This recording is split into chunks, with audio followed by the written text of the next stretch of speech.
හරි.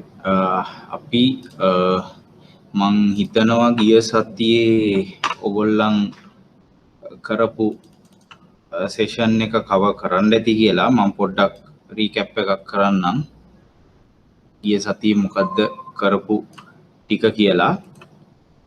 right. ගිය සතියේ අපි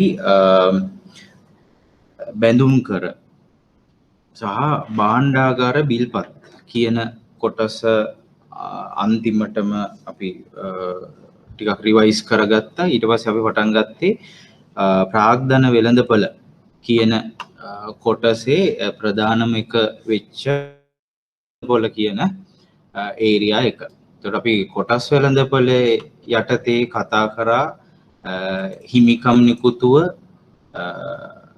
ණය නිකුතුන් සහ කොටස් වෙළඳපොළ ඇතුලේ ගත්තහම කොටස් වර්ග මොනවද? සාමාන්‍ය කොටස්, වර්ණීය කොටස්, නිශ්චන්ද කොටස්, බලපත්‍ර ඒ වගේ දේවල්. ඊට පස්සේ සමාගම් අරමුදල් ගැන ලැයිස්තුගත කිරීම කියන්නේ මොකද්ද? කොටස් නිකුත් කිරීමේ අවශ්‍යතාවය, ව්‍යාපාර ශේස්ත්‍ර තියෙනවා. ශේස්ත්‍ර 20ක් අපි කතා කරා එකේ කොහොමද වෙන්නේ කියලා. ඊට පස්සේ වෙබ්සයිට් එකකට ඔයගොල්ලන් ටිකක් බලන්න ඇති. මෙතන self study area එකක් හැටියට ඔයගොල්ලන් ඒක බලන්න ඕනේ. csc.lk කියන සයිට් එකේ ඔයගොල්ලන්ට බලන්න පුළුවන්. මේකේ තියෙන මූලික දේවල් මොනවද කොටස් වෙළඳපොළ සම්බන්ධයෙන්. ඊට පස්සේ කොටස් වෙළඳපොළේ පුවරු මොනවද? ප්‍රධාන පුවරුව කියන්නේ මොකද්ද? දිරිසවි පුවරුව. ඒ කියන්නේ සමාගම් වලට දිරිදීමක් වශයෙන් අඩු අවශ්‍යතාවයක් සහිතව ලැයිස්තුගත කිරීම සිද්ධ කරන්න ඉඩ දීපු පුවරුව තමා දිරිසවි පුවරුව කියලා කියන්නේ.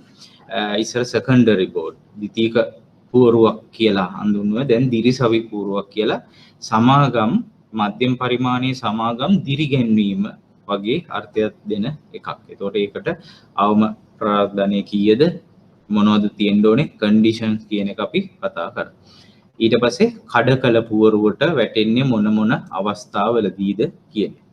ඊට පස්සේ ලැයිස්තුගත කිරීම. අපි ලැයිස්තුගත කිරීම කියන එක විශේෂයෙන් මම ටිකක් විස්තර ඇතුව කිව්වා. එතකොට ඒ වෙන්නේ කොයි ආකාර වලටද කියන එක කිව්වා. ඊට පස්සේ කොටස් වෙළඳපොළේ මැනීම සිද්ධ කරන්න ඕනේ. දැන් ඕනෑම දර්ශකයක් වගේ සාමාන්‍ය පාරිභෝගික මිල දර්ශකය වගේ ඒ වගේ දෙයක් මැනීමක් සිද්ධ කරන එකක් තමා කොටස් වෙළඳපොළටත් අත්‍යවශ්‍යයෙන්ම තියෙන්නේ. සියලු කොටස් මිල දර්ශකයයි S&P ශ්‍රී ලංකා කියන මිල දර්ශකය. ඒතර S&P එකට අයිති වෙන අපි සමාගම් කීපයක් මෙව කරා සහ ඒ දර්ශක දෙකේ මොනවද අරමුණු කියන එක අපි ගිය සතියේ කතා කරා. දැන් අද සෙෂන් එකට ඇවිත් ගිය සතියේ නැති අය පොඩ්ඩක් ආය නෝට් එක බලන්න.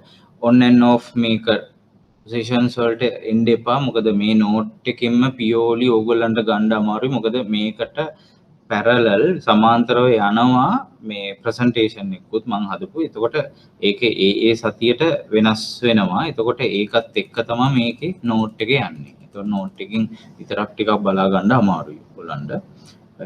එතකොට ඊට පස්සේ ගත්තොත් අපහු පාඩමට මොකද්ද මේ කොටස් වෙළඳපොළේ ගනුදෙනු කරන ගනුදෙනු පද්ධතිය, ස්වයංක්‍රීය ගනුදෙනු ක්‍රමය මොකද්ද කියන එක. ඊට පස්සේ ඒක ඇතුලේ තියෙන සිස්ටම් එක මධ්‍යම තැන්පතු ක්‍රමය කියන එක. හරි. මොකද්ද කියන එක අපි හැඳින්වීමක් කරා. කෙටි හැඳින්වීමක් මම ලියා ගන්නත් දුන්නා.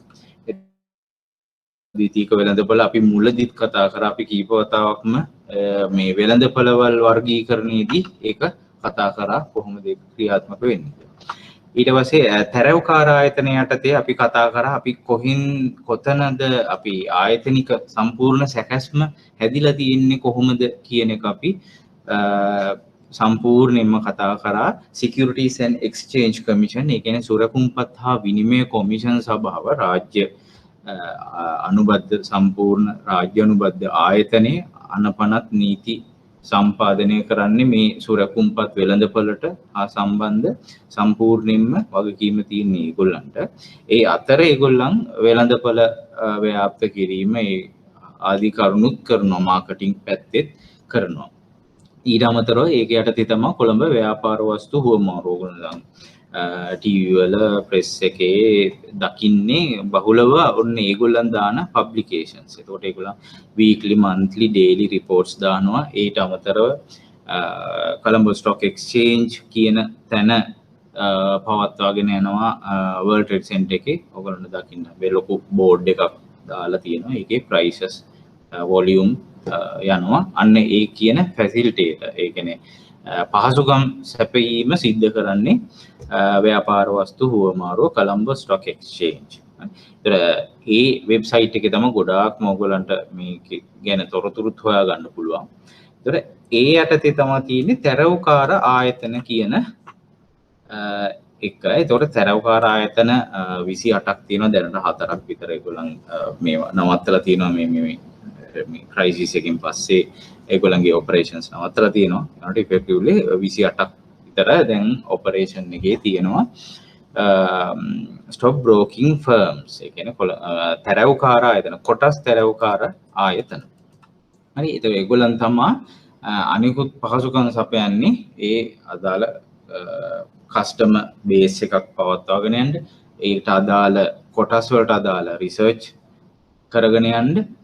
ඒ අනුව අදාළ ආයෝජකින්ට උපදෙස් ලබා දීම සහ ඒ කොටස් වෙළඳපළ ප්‍රචලිත කිරීම, ඒකේ පදනම පුළුල් කිරීම ආදී කාර්යයන් ගොඩක් තැරව්කාර ආයතන සිද්ධ කරනවා. right. අපි අදින් පටන් ගමු කොටසක් ඒ කොටස් වෙළඳපළ සම්බන්ධයෙන් තියෙන පහසුකමක් තමයි ආන්තික ණය සැපයුම් කියලා කියන්නේ.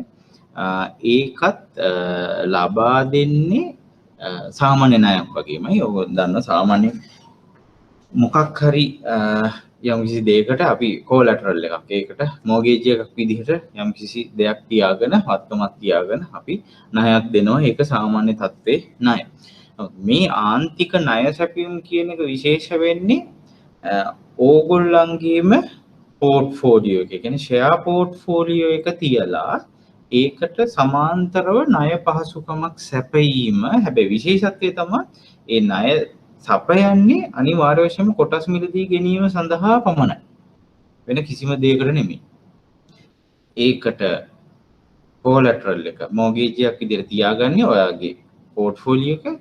ඒකට against, ඒකට එරෙහිව ඔයාලට දෙන පහසුකම, මූල්‍ය පහසුකම ලබා දෙනවා තව කොටස් මිලදී ගැනීමට. ඒක තමයි මේ ආන්තික ණය සැපයුම් කියලා කියන්නේ. ඒක වෙනමම ආයතනයක් මගින් හෝ බැංකුවක් මගින් තමයි සැපීම සිද්ධ කරන්නේ. හරි. එතකොට ඒ ගිණුමට සමාන්තරව ආන්තික ණය ගිණුමක් විවෘත කරලා ණය හිමියාගේ කොටස් කලඹ පෝර්ට්ෆෝලියෝ එකට සාපේක්ෂව ප්‍රතිශතයකට බොහෝ දුරට 100ක් ලබා දෙනවා. තව රුපියල් ලක්ෂයක පෝර්ට්ෆෝලියෝ එකක් ඕගොල්ලන්ට හිමි නම් තව රුපියල් ලක්ෂයක් රුපියල් වලින් ණයක් හැටියට ඒගොල්ලන් ලබා දෙනවා. ඒක මේ කොටස් මිලදී ගැනීමට. එතකොට ඕගොල්ලන්ට තියෙන වාසිය තමයි ආන්තික ණය සැපයුම් ගන්න ආයෝජකයාගේ තියෙන ලාභය මොකද්ද? ආයෝජනීය ලක්ෂයයි. නමුත් තමන්ට ෂෙයා පෝර්ට්ෆෝලියෝ එක මේන්ටේන් කරන්න ඕන ලක්ෂ 2ක. ඒකට ලක්ෂ 2ක ආයෝජනයක ප්‍රතිලාභ ලබා ගන්න පුළුවන්. මම පොඩ්ඩක් උදාහරණයක් කියන්නම්. ඕකේ ලොකු ඩේන්ජර් එකක් තියෙනවා. ඇත්තටම ඩේන්ජර් එක තමයි වැඩි. ඒකට ඒක සාමාන්‍යයෙන් පෙන්වන්නේ නැහැ. මෙහෙම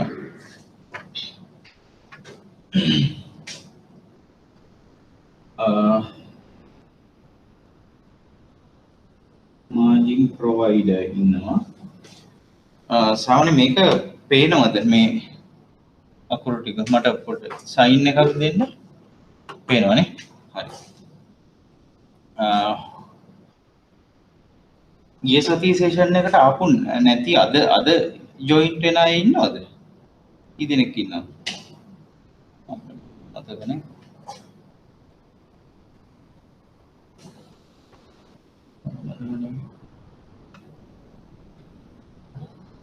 right මේක පේනවා. ඒතකොට මම හිතන ඔක්කොටම පේනවා කියලා. margin provider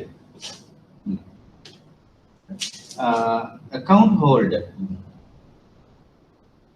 මෙයාගේ shares තියෙනවා.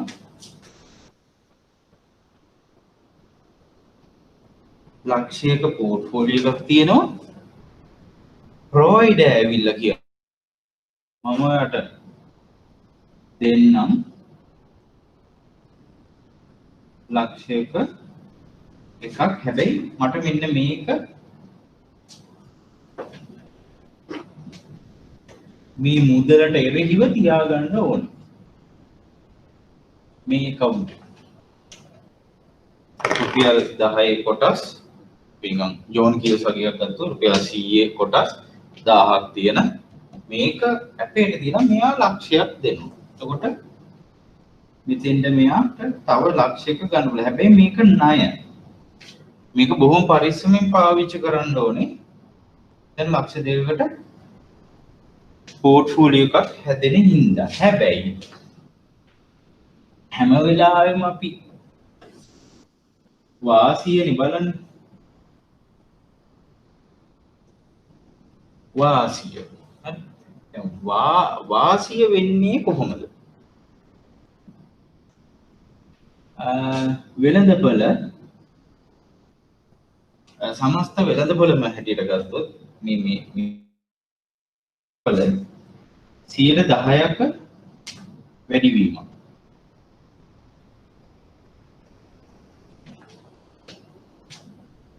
හරි වැඩිවීමක් අපි පළවෙනි අවස්ථාවේදී ගන්නවා බලමු මොකද වෙන්නේ කියලා. මෙයාට ලක්ෂ දෙකක පෝර්ට්ෆෝලියෝ එකක් තියෙනවා. ලක්ෂ දෙකේ වැඩිවීමත් එක්ක 10%ක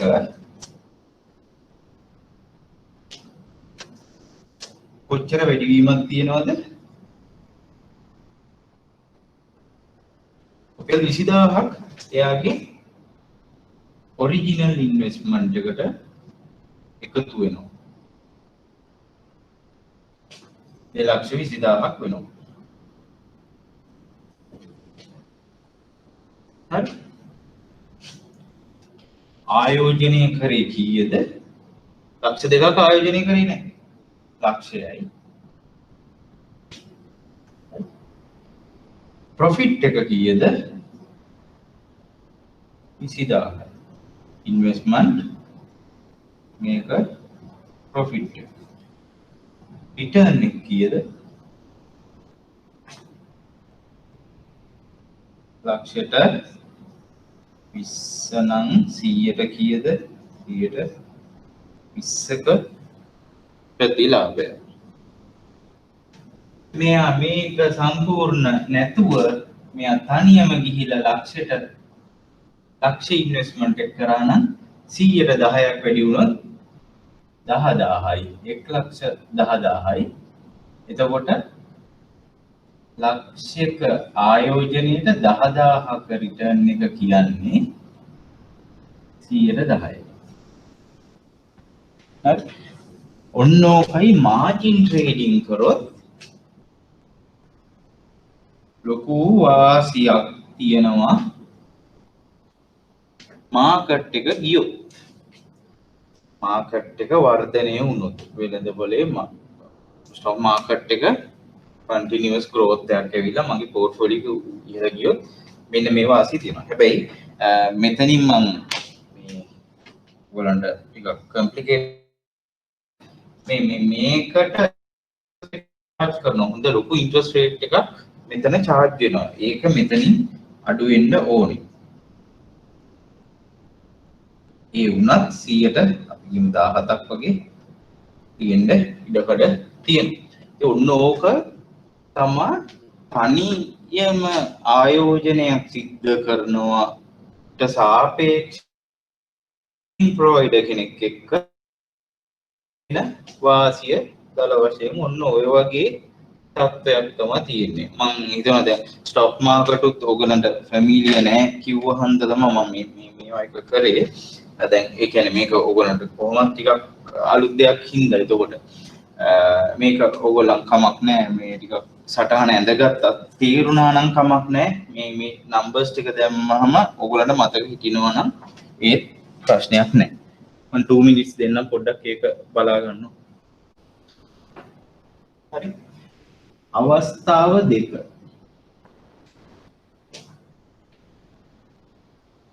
අවාසිය මේක අඩුවීමක් වුණොත් මොකක්ද වෙන්නේ?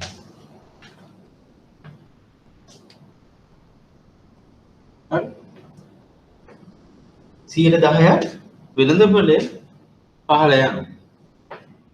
හැබැයි ලක්ෂයක් තිබ්බනම් මට සම්පූර්ණයෙන්ම රුපියල් ලක්ෂයකට 10000ක වැටීමක් මාකට් එකේ ඩ්‍රොප් වීමක් වෙන්නේ 10% එකක්. එතකොට ඒ ඩ්‍රොප් එකේ හැටියට 10%ක් මගේ ලොස් එකක් මට ඉන්කම් වෙනවා, මට හිමි වෙනවා, මට බෙයා කරන්න වෙනවා 10%ක මේක.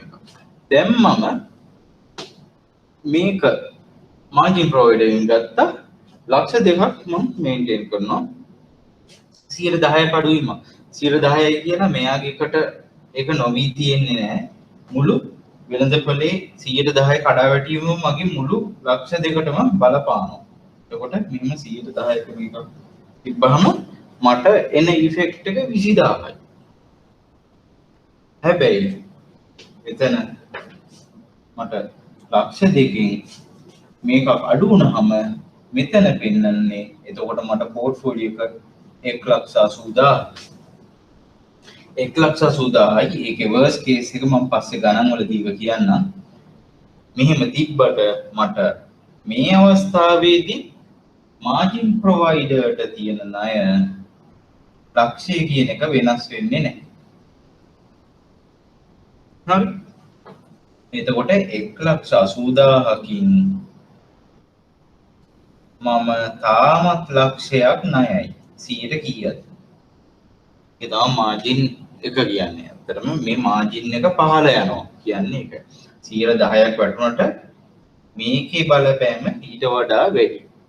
හරි. ඔක ගණන් හදලා ඔයගොල්ලන් බලන්න මෙතනින් එහාට කොහොමද මේ ඩ්‍රොප් එකකදී මේ ඔරිජිනල් ණයත් එක්ක මේක පහළට එන්නේ. ඒ කියන්නේ මගේ ණය ප්‍රතිශතය වැඩි වෙනවා වෙළඳපොළ පල්ලෙහාට එනකොට. වෙළඳපොළ පල්ලෙහාට එීමේ ඉෆෙක්ට් එක දෙපැත්තකින් මට වදිනවා. මගේ තියෙන ඉක්විටි එකට මෙතන වදිනවා. මගේ ණයට මෙතන වදිනවා. ඒකට ඉෆෙක්ට් එක ඩබල් 10%යි නම් මාකට් එකේ ඉෆෙක්ට් එක මේක ඩබල් වෙලා වදින්නේ. දැන් මේකට තව අර කිව්වා වගේම ඉන්ට්‍රස්ට් එකත් එකතු වෙන්න ඕනේ. ඉන්ට්‍රස්ට් පෝෂන් එකත් එකතු වුණාම තවත් වැඩි වෙනවා. එතකොට ඒ ලක්ෂයයි නෙමෙයි මෙතන 1,50,000ක් විතර වෙනවා. එතකොට තවත් ණය ප්‍රොපෝෂන් එකම අපේ මගේ වැඩි වෙනවා මේ ඔරිජිනල් දුන්න එකට වඩා. දුන්න එකට එකනේ. මෙතනදී ඊට වඩා වැඩි වෙනවා. ඒක එක. දෙක මගේ ඉන්වෙස්ට්මන්ට් එක ලක්ෂයයි. මෙතන ලොස් එක 20000. එතකොට මට රිටර්න් එක කියන එක මෙතනින් ලක්ෂයට 120 කිව්ව ගමන් මේක නෙගටිව් 20ක් 120ක නෙගටිව් රිටර්න් එකක් මගේ ඉක්විටි එකෙන් කොටින්ම ලක්ෂේ 80000ට බහිනවා. මෙතන 90000ට බැස්ස ලක්ෂේ මගේ තියෙන ලක්ෂෙන් තමයි මේ 120ෙම ඉෆෙක්ට් එක. මේ 20000 රුපියල් 20000 ඉෆෙක්ට් එකම එන්නේ මගේ ලක්ෂයට. මොකද මගේ තියෙන්නේ ලක්ෂය. ඒකට ඒකේ 20000ක් අඩු වෙනවා. මේකට තව එකතු වෙනවා ඉන්ට්‍රස්ට් එක. එකතු වෙනවා ඉන්ට්‍රස්ට් එක. එතකොට මට 120ට වඩා 22.5ක් විතර මට ලොස් වෙනවා ඉන්ට්‍රස්ට් එකත් එක්ක. අන්න ඒක තමයි මේකේ බරපතලකම. එතකොට ඔය මාකට් එකේ මේ වුණා කියලා ගොඩාක් ප්‍රශ්න ඇති කරගන්න අයගේ 50%ක්ම මෙන්න මේ එකට අහුවෙච්ච මේ මොකද වැඩිපුරම අපි මාකට් ඩ්‍රොප් එකකට තමයි බෙයා කරන්න ඕනේ. බිස්නස් තියෙන එකකට මේ බිස්නස් අඩු වෙන කාලෙට මේ වෙන්න මොකද්ද ලොකු ප්‍රශ්නේ. මයික් එක ඔන් කරන්න පුළුවන්. ඔව් මෙහෙමයි. ඒක ගෙවන්නේ මේ ෂෙයාර්ස් විකුණනවා. මේ ෂෙයාර්ස් විකුණනකොට 150ක් ප්‍රොවයිඩර්ට 150ක් ඉක්විටි හෝල්ඩර්ට විදිහට තමයි මේකේ සෙල් එකකදී වෙන්නේ. නිකන් උදාහරණයකට ගත්තොත් මේක මම මේ ෂීට් එක කම්ප්ලිකේටඩ් කරන වැඩි හින්දා මම මේවා කරේ නැත්තේ ඒක. දැන් මේකෙන් ඊළඟ අවස්ථාවේදී අපි කියමු 20000ක් සෙල් කරා කියලා. 20000ක් සෙල් කරපුවාම 10ක් මෙයාට 10ක් මෙයාට විදිහට තමයි ඒක ගිහිල්ලා ඉවර වෙන්නේ. නැත්තම් මේ සීමාන්තික ඉන්ට්‍රස්ට් එක ගෙව තියන් ඉන්න පුළුවන්. මේකට මැචුරිටි කියලා දෙයක් නැහැ. මේ ෆැසිලිටි එක ගත්තට පස්සේ මැචුරිටි කියලා එකක් නැහැ. අනිත් එක මේක ඔක්කොම යුටිලයිස් කරන්න ඕනේ කියලා නියමයක්වත් නැහැ. මේක යුටිලයිස් නොකරම තමන්ගේ සල්ලි වලින් ඔයාලා ෂෙයාර්ස් අරගෙන මේ ෆැසිලිටි එක විතරක් අරගෙන ඉන්න පුළුවන්. නැත්තම් අවශ්‍ය කාලයකට මේකට 20000ක් 30000ක් 40000ක් යූස් කරන්න පුළුවන්. යූස් කරන එකට විතරමයි ඉන්ට්‍රස්ට් එක හැදෙන්නේ කියන එකත් මතක තියාගන්න. හරි? මම මේ දැන් ෆන්ඩමන්ටල්ස් කියන්නේ මේකේ තව අපිට ගණන් හදනකොට ඕගොල්ලන්ට තව ටිකක් තේරෙයි. ඒතකොට ඉන්ට්‍රස්ට් එක කැල්කියුලේට් වෙන්නේ මේ යූටිලයිස් කරන amount එකට. ඒක නේ අපි යෙදවූ ගානට විතරයි. දැන් මේකෙන් 7-5ක්වත් නැතුව මම මේ ලක්ෂයට ප්ලේ කරනවා නම් මට කිසිම අවුලක් නැහැ. 1,20,000ක් 1,30,000ක් වගේ ගියොත් 100ට 3යි. ඒ කියන්නේ 10ට 3ක ණය අනුපාතයකට තමයි මේව වෙන්නේ. හරි. මයික් එක ඔන් කරලා අහන්න නැත්නම් ඔක ටයිප් කර ඉන්නකොට ආය මේක මිස් වෙනවා දිග මොනවා හරි ප්‍රශ්නයක් තියෙනවා මයික් එක ඔන් කරලා අහන්න. එතකොට සෙටල් කරද්දි මෙහෙම 10යි මෙහෙම 10යි යන්නේ. එතකොට මාකට් එකක ඩ්‍රොප් එකකදී මේක කොච්චර සෙටල් කරත් මේකේ මේ ස්ටෙප් බයි ස්ටෙප් මේක ටික කම්ප්ලිකේටඩ්.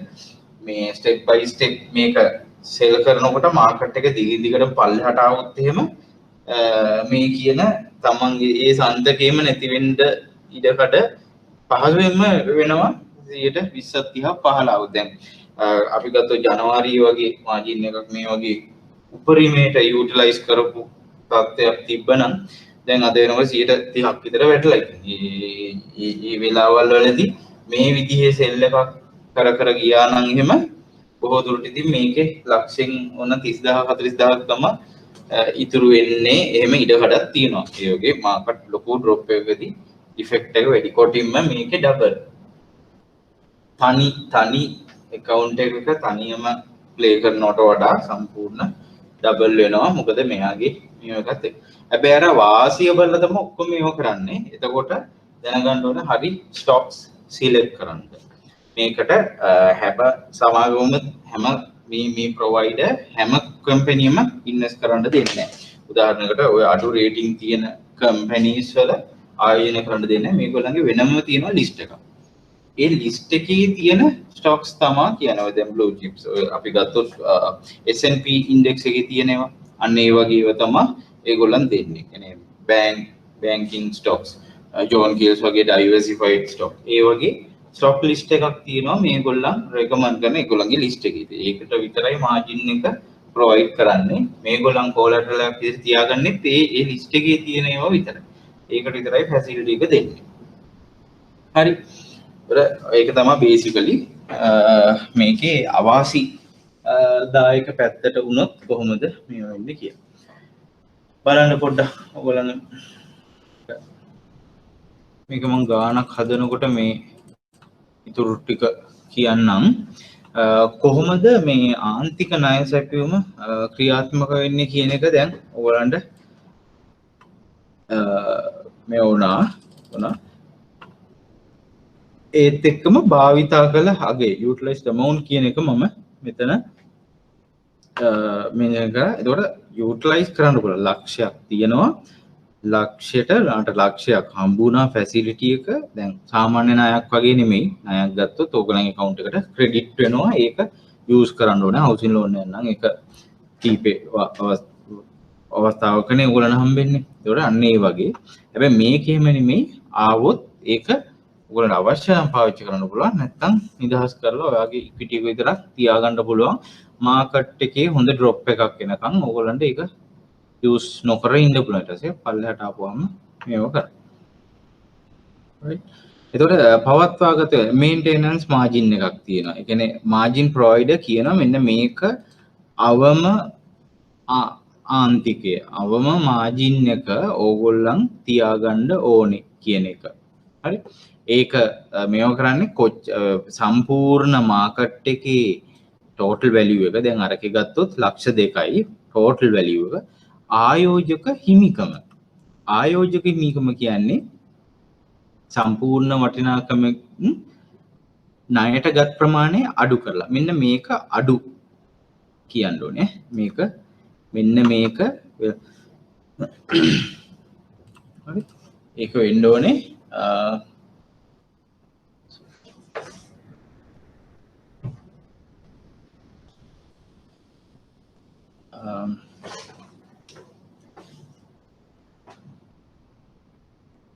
ආයෝජක වටිනාකම කියන්නේ වෙළඳපළ මිල. ඒ කියන්නේ සම්පූර්ණ වෙළඳපළ මිල නෙමෙයි වටිනාකම. කමින් අඩු කරනවා ණයටගත් ප්‍රමාණය.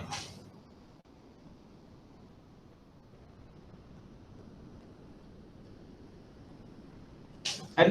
මම අර කිව්වේ ණයටගත් ප්‍රමාණය එකමයි. ණයටගත් ප්‍රමාණය ගත්තට පස්සේ පෝර්ට්ෆෝලියෝ එක අඩු වුණාට මුකුත් වෙනසක් වෙන්නේ නැහැ. හැබැයි වෙළඳපළ වටිනාකම මේක විචල්යක්. හරි. වෙළඳපළ වටිනාකම වැඩි වෙනකොට ආයෝජකගේ වටිනාකම වැඩි වෙනවා. වෙළඳපළ වටිනාකම අඩු වෙනකොට ආයෝජක වටිනාකම අඩු වෙනවා. වෙළඳපළ වටිනාකම හැදිලා තියෙන්නේ මගේ ලක්ෂයයි අර ලක්ෂයයි දෙකම එකතු වුණාම මෙන්න මේක. හරි. ඒතර මේ දෙකම එකතු වුණාම තමයි ආයෝජක වටිනාකම කියන එක හැදිලා තියෙන්නේ. right. එතකොට මේ ආයෝජක හිමිකම වෙළඳපළ වටිනාකමින් ආයෝජක හිමිකම කොච්චරද කියන එකෙන් තමයි පවත්වාගත යුතු ආන්තිකයේ තියෙන්නේ. දැන් අපි 150ක් දැන් මෙතන දෙන්නේ 150යි. ඒ කියන්නේ 100 කිව්වට මේකෙන් හරියටම ඒ ප්‍රමාණයට දෙන්නේ. මෙතන 100යි නම් මෙතන 100ට 80ක් තමයි ආන්තිකයේ ඒ ට්‍රිගර් වෙන පොයින්ට් එක. කියන්නේ 80කට වඩා පල්ලෙහාට ආවොත් ඒක පෝර්ට්ෆෝලියෝ එක තියාගන්න බෑ කියලා කියනවා. මම අර ගාණක් හදනකොට ඒක කියන්න කොහොමද වෙන්නේ කියලා. පවත්වා ගත යුතු ආන්තිකය. කියන්නේ අනිවාර්ය වශයෙන්ම මේ අවම වශයෙන් මෙන්න මේ percentage එක මේ ආන්තිකය පවත්වා ගන්න ඕනේ කියලා කියනවා. right. ඒතර අන්න එන්න ඒ කියන ට්‍රිගර් පොයින්ට් එකෙන් පල්ලෙහාට වැටුණාම මොකද වෙන්නේ? ආන්තික කැඳවීමක් මාජින් කෝල් එකක් මේව කරනවා. ඒ කියන්නේ ට්‍රිගර් වෙනවා, alert කරනවා මාජින් ප්‍රොවයිඩර්. එතකොට අනිවාර්යෙන් ඒ අවස්ථාවේදී කියනවා එතකොට ඒ වගේ අවස්ථාවක ආයෝජකයාට ක්‍රම දෙකක් තියෙනවා ඒකෙන් ගැලවෙන්න. ඒ කියන්නේ ඒකට විසඳුමක් හැටියට කරන්න ක්‍රම දෙකයි තියෙන්නේ. එකක් තමයි එයාගේ කොටස් විකිණීම. එයාගේ කොටස් සෙල් කරලා මේ මාජින් කෝල් එක උඩට එන්න ඕනේ. මේ percentage එක හදන්න ඕනේ. එක. දෙවෙනි ක්‍රමය තමයි එයාට අලුතෙන් account එකට සල්ලි දාන්න ඕනේ. සල්ලි දාපුවම මාජින් එක උඩට එනවා. ඔටෝමැටිකලි එනවනේ. එතකොට මොකද? සම්පූර්ණ හිමිකම එතන වැඩි කරන එක කරන්නේ. හිමිකම සල්ලි වලින් වැඩි කරනවා. සෙල් කරපුවාම මොකද වෙන්නේ? සෙල් කරපුවාම සල්ලි එනවා. දැන් අපි ලක්ෂ දෙකක පෝර්ට්ෆෝලියෝ එකෙන් 40000ක් සෙල් කරලා වික්කොත් අන්න එතකොට එනවා ඉෆෙක්ටිව්ලි හිමිකමට 20000යි ණයට 20000යි විදිහට දෙපැත්තට බෙදලා අර මං කිව්ව සටහනේ පෙන්නුවා වගේ මෙන්න මෙහෙම දාලා එනවා. ඒක හැබැයි ෂෙයාර්ස් වික්කහම මෙන්න මේ ප්‍රශ්නේ එනවා. මේකට මේකයි මේකට මේකයි. හැබැයි සල්ලි මේ සෙල් කරාම සල්ලි අතින් දාපුවාම මේකට එකතු වෙනවා ඉක්විටි එකට. එතකොට පර්සන්ටේජ් එක හැදෙනවා. ෂෙයාර් සෙල් කරාම වෙන්නේ මං 50ක් මගේ 50ක් ණයනේ. එතකොට දෙපැත්තට බෙදලා තමයි එක සෙටල්මන්ට් එක යන්නේ. ඒක ඔටෝමැටිකලි සිස්ටම් එකෙන් හැදිලා යන මේව එකක්. හරි. එතකොට ඔකට සම්බන්ධ ගානක් අපි අද වෙලාව තිබ්බොත් හරි අනිත් දවසේ හරි මේ කරමු අපි first thing. එතකොට ඕගලන්ට සම්පූර්ණ අයිඩියා එකක් එන්න පුළුවන් මේ ගන්න පුළුවන් ඒකේ අපි විභාග ප්‍රශ්න කීපයක් කරනකොට. right. එතකොට තව ක්‍රමයක් තියෙනවා මේකත් ෂෝට් සෙලින් නොමැති සුරකුම් විකිණීම කියන එක. ඕකත් 2004 2005 වගේ කාලේ ඉඳන්ම ලංකාවේ ප්‍රොපෝස් වෙලා තිබ්බා කරන්න මේ අපේ සිස්ටම් එකට මේ දාන්න මේ ෂෝට් සෙලින්. ඒකට ඒක තාම නම් ඇක්ටිව් නෑ. මේකෙදි කරන්නේ සාමාන්‍ය කොටස් වෙළඳාමේදී කරන්නේ මොකද්ද? කොටස් මිලදී ගන්නවා, තියන් ඉන්නවා, විකුණනවා. මේකෙදි කරන්නේ තමන් ගාව නැහැ ෂෙයාර්ස්, තමන් බරෝ කරනවා, විකුණනවා, ආපහු පස්සේ මිලදී ගන්නවා. විකිණීම සහ මිලදී ගැනීම තමයි ෂෝට් සෙලින් එකේදී කරන්නේ. ඒක මම පොඩ්ඩක් පැහැදිලි කරන්නම්.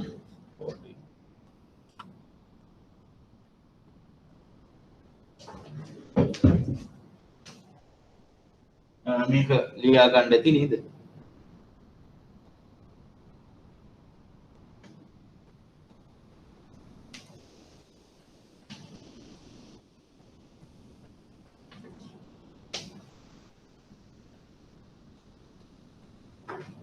ෂෝට් සෙලින් කියන්නේ අපි සාමාන්‍යයෙන් කරන්නේ ඉස්සලාම buy 10 rupees ඊට පස්සේ 15 rupees ගියාම අපි sell කරනවා. හරි. ෂෝට් සෙලින් කියන අවස්ථාවේදී අපි ඉස්සලාම කරන්නේ අපි බරෝ කරනවා. ඒකත් ඇත්තටම මාර්ජින් ට්‍රේඩින් එක කරා යන්නේ. ඒකට මම මේක සිම්ප්ලිෆයි කරන්න මම කියන්නම් කොහොමද මේක කරන්න කියලා. IN කියන ඉන්වෙස්ටර් ABC කියලා ස්ටොක් එක මෙයා ණයට ගන්නවා. ණයට shares මේක පේනවද දන්නේ ඉන්න මම ගලව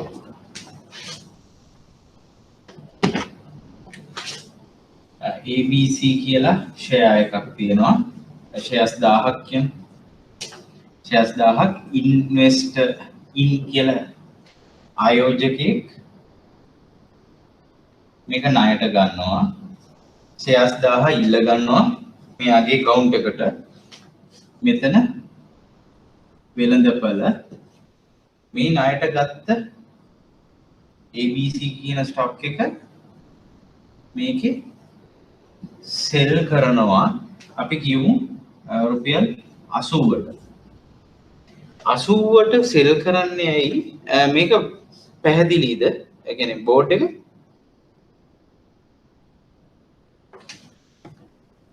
පේනවද? බ්ලර් වගේ මට බ්ලර් ෂුවර්නේ. එතකොට වෙළඳපොලේ විකුණන 80. දැන් මේ 80 සිද්ධියේ ටිකක් යට කතාවක් තියෙනවා. දැන් ෂෝට් සෙල් එක කරන්නේ මාකට් එකේ උඩට ගිහිල්ලා. දැන් මාකට් එකේ ෂෙයාර්ස් කොම් උඩට ගිහිල්ලා දැන් මම එන්ටර් වෙනවා මාකට් එකට. මම දැන් ආයෝජනය කරන්න මං ගාව දැන් සල්ලි තියෙනවා සම්පූර්ණයෙන්ම ඇවිල්ලා ආයෝජනය කරන්න ආපුවාම මොකද්ද ඇඩ්වයිස් කියන්නේ දැන් නම් මාකට් එකේ ප්‍රයිසස් ගිහිල්ලා කමර්ෂියල් තිබ්බේ 75ට 80ට දැන් 150යි 160යි යන්නේ HNB 80ට තිබ්බේ දැන් 120යි කොහොමම කියනවා 130ක් 40ක් විතර මාකට් එක උඩට ගිහිල්ලා දැන් ඒ වගේ අවස්ථාවක සාමාන්‍ය වෙළඳපළක කරන්න දෙයක් නැහැ. ඇත්තටම ආයෝජනය කිරීම හරිම මේ හොඳ නැති වැඩක් ඇත්තටම. උඩ මාකට් එකක වැඩි ප්‍රයිසස් දීලා ගන්න එක මොන ෂෙයා එකකට ගත්තත් ඊට පස්සේ අපිට ලොස් එකක් එන්න පුළුවන් ආපහු ඩ්‍රොප් එකක් ආපුවම දැන් උඩට. ඔන්න ඔය වගේ අවස්ථාවක තමයි ෂෝට් සෙලින් කියන එක ඇක්ටිව් වෙන්නේ. ඒ සිස්ටම් එක මේව වෙන්නේ. මොකද දැන් මේ හිතන්න බෑ මේ 80 කියන එක කවුරුත් දැන් ඒක උඩ ප්‍රයිස් එකක නම් කවුද ගන්න කියලා මාකට් එක කියන්නේ ඒකයි හැම ප්‍රයිස් එකකටම බයර් සෙලර් කෙනෙක් ඇදිලා ඉන්නවා ඒක කමර්ෂියල් බැංක් අද 75යි නම් ඊට පස්සේ තව මාස 6කින් 150ට ගියොත් 150ට ගන්න කෙනෙක් ඉන්නවා ඒ ගන්න එක 200ට යයි කියලා හිතලා කළුද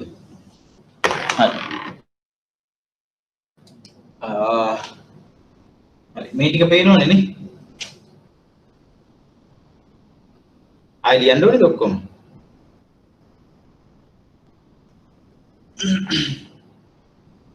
right එතකොට ෂෝට් සෙලින් එකේදී කරන්නේ මම හිතනවා නම් මාකට් එකේ මං ආයෝජනය කරන්න එනකොට මාකට් එකේ ප්‍රයිසස් වැඩි නම් මට සාමාන්‍ය ට්‍රේඩ් එක හරියන්නේ නැහැ. එහෙනම් මම මොකද කරන්න ඕනේ?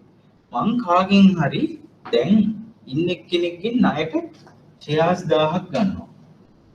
හරි?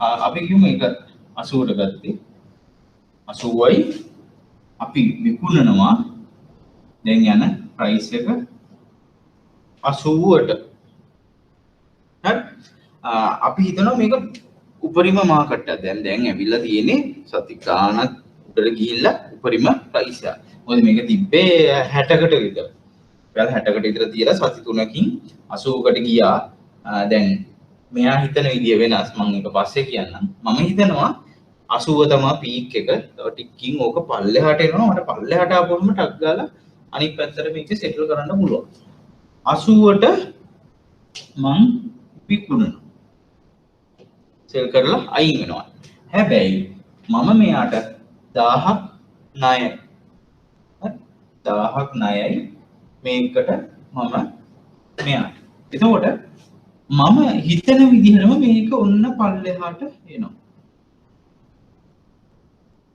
පල්ලෙහාට ඇවිල්ලා 70ට එනවා අන්න දැන් මම මොකද කරන්නේ මම බයි කරලා මෙයාට සෙටල් කරනවා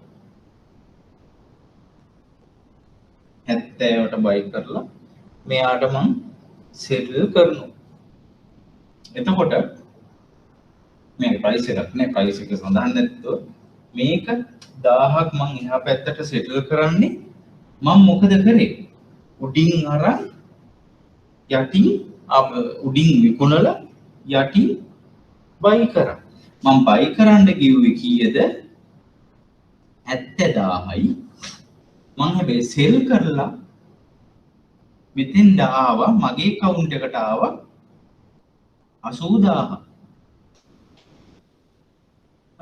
එතකොට ඔන්න ඔය 10000 වෙනස මම මෙතනින් හෙව්වා හැබැයි ඒ 10000ට මින් අඩු වෙන්න ඕනේ ඉන්ට්‍රස්ට් එකක් ආය මෙයා මම සති දෙකක් නම් හෝල්ඩ් කරේ ඒ සති දෙකට අදාළ මම ඉන්ට්‍රස්ට් එක මෙයාට ගෙවන්න ඕනේ. ඒතකොට මේකත් මාජින් ට්‍රේඩින් එකක් විදිහට තමයි ක්‍රියාත්මක වෙන්නේ. මෙයාගෙන් අරගෙන මම මාජින් ට්‍රේඩින් එකක් කරහා තමයි මේක සෙටල්මන්ට් එක යන්නේ. හරිද? මේක ප්‍රශ්න අහලා නැහැ මොකුත්. ඒකට මේක ඩිෆිනිෂන් එක හැමම පොඩ්ඩක් ලියා ගන්න. හිටියෙන් කරන්නේ.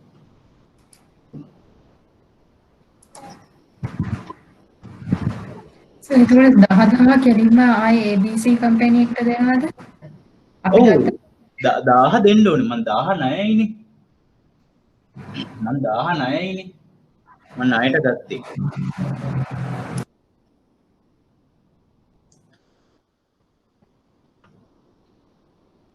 හරි ඒක කෙටියෙන් පොඩ්ඩක් ඇඳ ගන්න.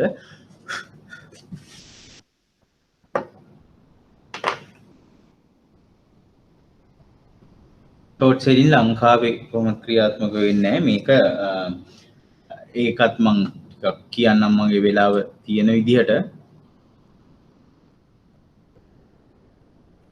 ෂෝට් සෙලින්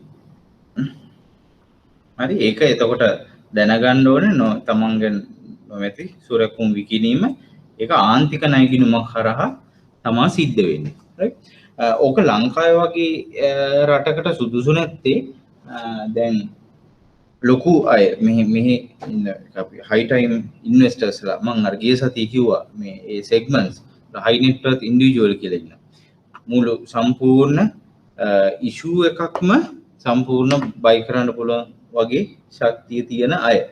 ඒගොල්ලෝ මොකද කරන්නේ?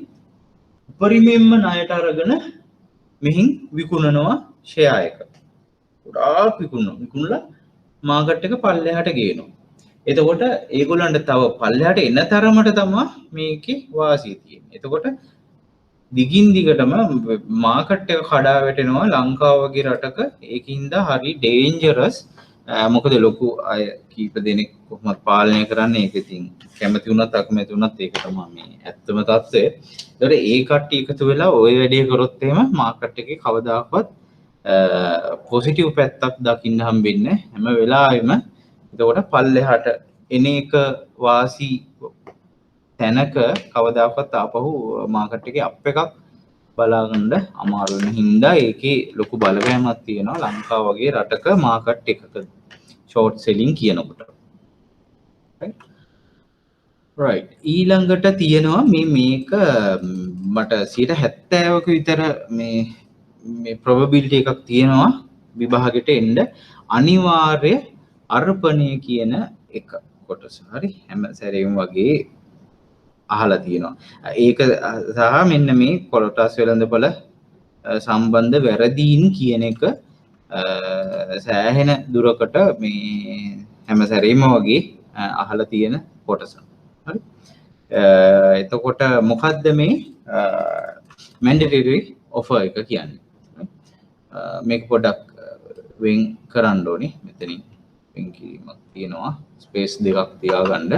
mandatory offer එකක් කියන්නේ මොකක් හරි සමාගමක කොටස් වලට යම් කෙනෙක් හරි සමාගමක් හරි කොටස් සම්පූර්ණ නිකුත් කරපු කොටස් ප්‍රාග්ධනයෙන් 30% හෝ ඊට වඩා වැඩි ප්‍රමාණයක් මිලදී ගන්න ඒ ආයෝජකෙක් ඉදිරිපත් වෙනවා නම් එයාට අනිවාර්ය වූ අර්පණයක් කරන්න ඕනේ ඉතුරු කොටස් හිමියන්ට අනිවාර්ය වූ අර්පණයක් සිද්ධ කරන්න ඕනේ ඒ කොටස් මිලදී ගැනීම සඳහා.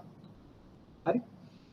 ඕක මම පැහැදිලි කරන්නම්. සහ ඒක හරි ඉම්පෝටන්ට්. මොකද විභාගයේ ප්‍රශ්නයකට දැනෙන්න එන එකක් ප්‍රශ්න. කොටස් ප්‍රාග්ධනය කියන එක හැදිලා තියෙන්නේ මේ වගේ මතක තියාගන්න ඕනේ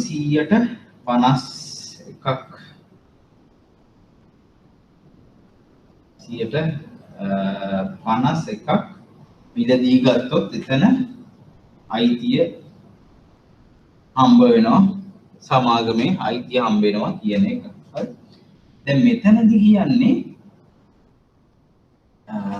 කොටස් සම්පූර්ණ මේ කොටස් ප්‍රමාණය නම් ඒකෙන් 30%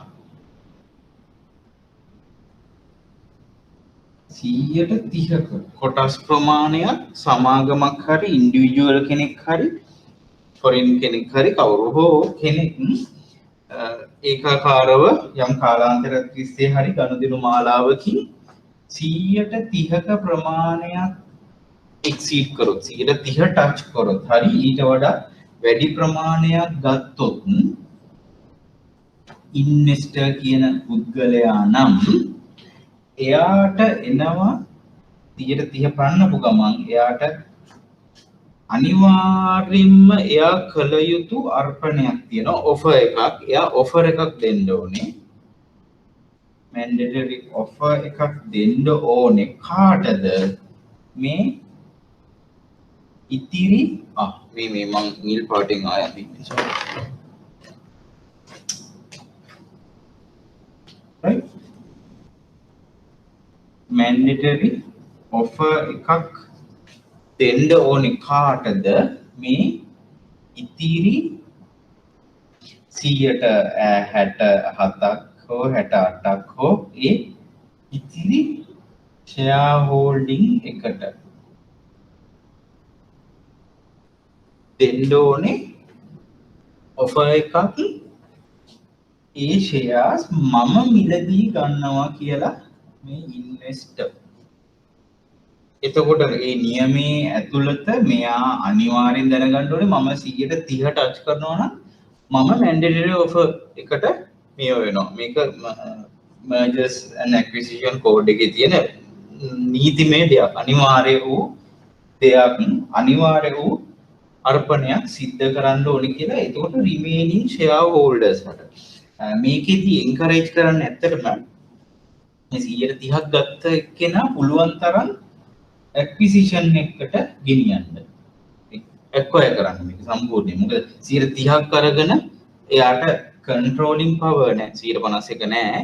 සහ අනිත් පැත්තේ එයාට සෑහෙන ලොකු බරපතල කොටස් ප්‍රමාණයක් තියෙනවා බලපෑමක් කළ හැකි. ඒකින්ද තමයි මේ mandatory offer එක introduce කරලා තියෙන්නේ. අනිවාර්ය වූ අර්පණය.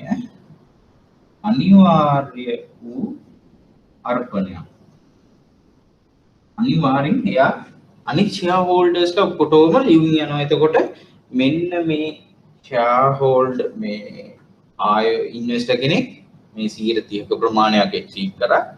එයාගේ එතකොට එයා යටත් වෙනවා mergers and acquisition code එකේ මේ දරන mandatory offer කියන මේවා එකට මේ අනිවාර්ය වූ අර්පණය ඉදිරිපත් කරන්න. ඒකෙන් හින්දා මෙන්න මේ ගානට මේ shares ගන්න මෙයා කැමැත්ත ප්‍රකාශ කරලා තියෙනවා. මෙයා offer එක දීලා තියෙනවා. හැබැයි එහෙම දුන්නට මේගොල්ලන්ට අනිවාර්ය වූ මේව එකක් නැහැ. shareholder ට මෙයාට මේක විකුණන්න ඕනේ කියලා. එතකොට සමහරට 130 කිව්වට 145න් අතර වෙන්නත් පුළුවන්, 55න් 65න් අතර වෙන්නත් පුළුවන්. ඔෆර් එක ඇක්සෙප්ට් කරලා. හරි. එතකොට දැන් මෙයාට මේක ගැලවෙන්න පුළුවන් ඕන නම් මේ 130 අපි කියමු රුපියල් 8 ගානේ තමයි එයා ඔෆර් එක දුන්නේ. එයා ඔෆර් එක දෙන්න බෑ රුපියල් 6ට. මේ ඔෆර් එක රුපියල් 6ට මේව කරන්න බෑ. ඒකට නියමයක් දීලා තියෙනවා. මොකද නැත්තම් ඕන එක්කෙනෙකුට 130ක් පන්නලා හදන්නතෝ අඩු ඔෆර් එකක් දුන්නොත් මොකද කරන්නේ? මේගොල්ලන්ගේ මාකට් එකේ ප්‍රයිස් එක රුපියල් 8යි. මේ රුපියල් 6ට කවුරුත් ඉල්ලුවට ඒක කොහොමදවත් වෙන්නේ නැති නිසා. ඒකේ නියමයක් තියෙනවා. මේ 130 ගණ්ඩ කොටසක් වෙනුවෙන් වැය කරපු වැඩිම මිලට තමා මේ කියන ඔෆර් එක දෙන්න ඕනේ. දැන් මෙයා 130යි කියන්නේ අපි කියමු කොටස් අපි කියමු 5 මිලියන් කියලා. මෙතන 130යි කියන්නේ 5 මිලියන් shares. දැන් ඕක 5 මිලියන් එක බ්ලොක් එකකින් යන්නේ. කියන්නේ තනි කෙනෙක්ගෙන් 130ක් කියලා 5 මිලියන් බ්ලොක් එකක් තනියක යන්නේ. යන අවස්ථා තියෙනවා මං කියන්නේ. එහෙම ගියොත් ඒ තත්ත්වය සිම්පල්.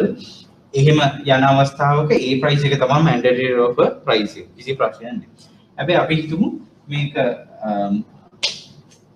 මේ උනේ 1 million at 8 rupees, 2 million 9 rupees.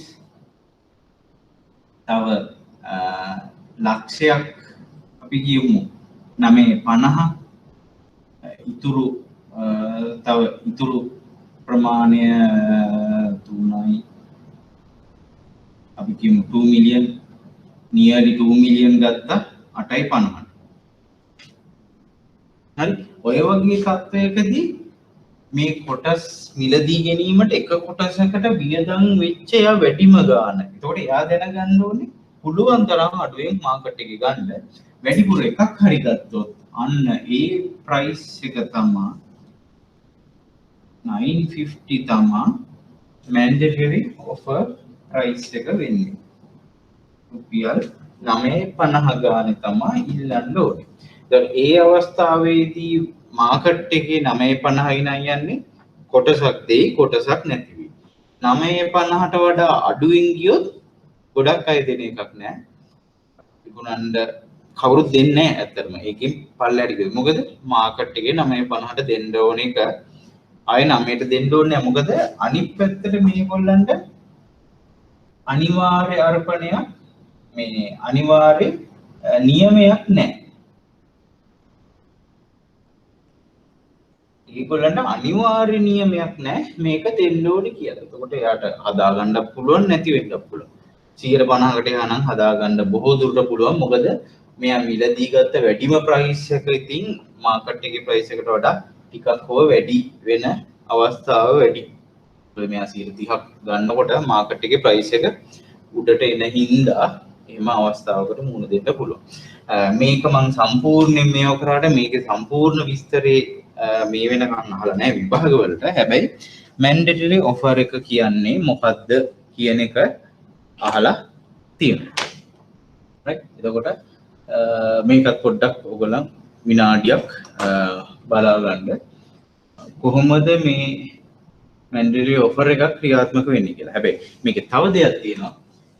5 million එක බ්ලොක් එකකින් ගියොත් තනි බ්ලොක් එකක් හැටියට 5 million ගත්තේ 8.50ට කියලා හිතන්න. 8.50ට ගත්තනම් එයාට කෙලින්ම mandatory offer එක කිසි ප්‍රශ්නයක් නැහැ. 8.50ටම ඒක මේකට offer එක දෙන්න පුළුවන්. සහ ඒගොල්ලන්ට එතකොට ඒ වෙලාවේ තියෙන market price එක බලලා ඒගොල්ලන්ට decide කරන්න පුළුවන් අනිත් ආයෝජකයන්ට ඒක අපි accept කරනවද නැද්ද කියලා. right. ඊට පස්සේ කොටස ඊට ඉස්සෙල්ලා මම අරකේ මම දාලා තිබ්බේ පොඩ්ඩක් කියන්නම්. මේක තියෙන්නේ භාණ්ඩාගාර බිල්පත් අනුපාත කොහොමද මේ ළඟදී වෙනස් වුනේ කියලා. මම කිව්වාගේ එක රුපියල් 100ක face value එකකට නිකුත් කරන්නේ.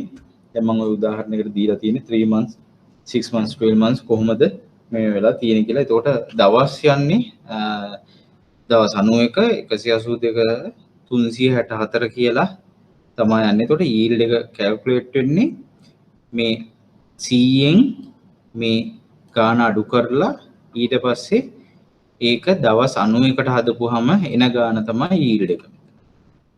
right? annual yield එක මේක ඒකට දවස් 91කට interest හැදිලා තමයි ඒක pay කරන්නේ. එතකොට 100න් face value එකෙන් මෙන්න මේ 97.6යි ගාන අඩු කරපුවාම එන එක annualize කරලා තමයි මේක හැදෙන්නේ. එතකොට ඒකට සාපේක්ෂව දවස් 182කට calculate කරලා තමයි ඒක හැදෙන්නේ.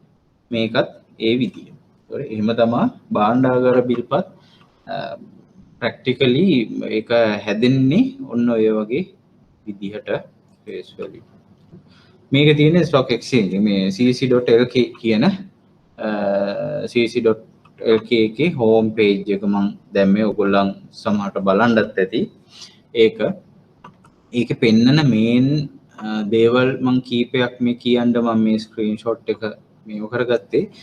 මේ trading data කියන එකේ තියෙනවා ඒ දවසේ වෙච්ච ට්‍රේඩ්ස් මොනවද කියලා. දැන් උදාහරණයකට සම්පත් බැංක් 1000ක් 122ට 10000ක් 122.50ට 3000ක් 123ට ඒ වගේ වශයෙන් කොහොමද ඒ දවසේ ට්‍රේඩින් උනේ කියලා ට්‍රේඩින් ඩේටා ටික ඔක්කොම තියෙනවා. ඊට පස්සේ previous day කලින් දවසේ closing price එක මොකක්ද?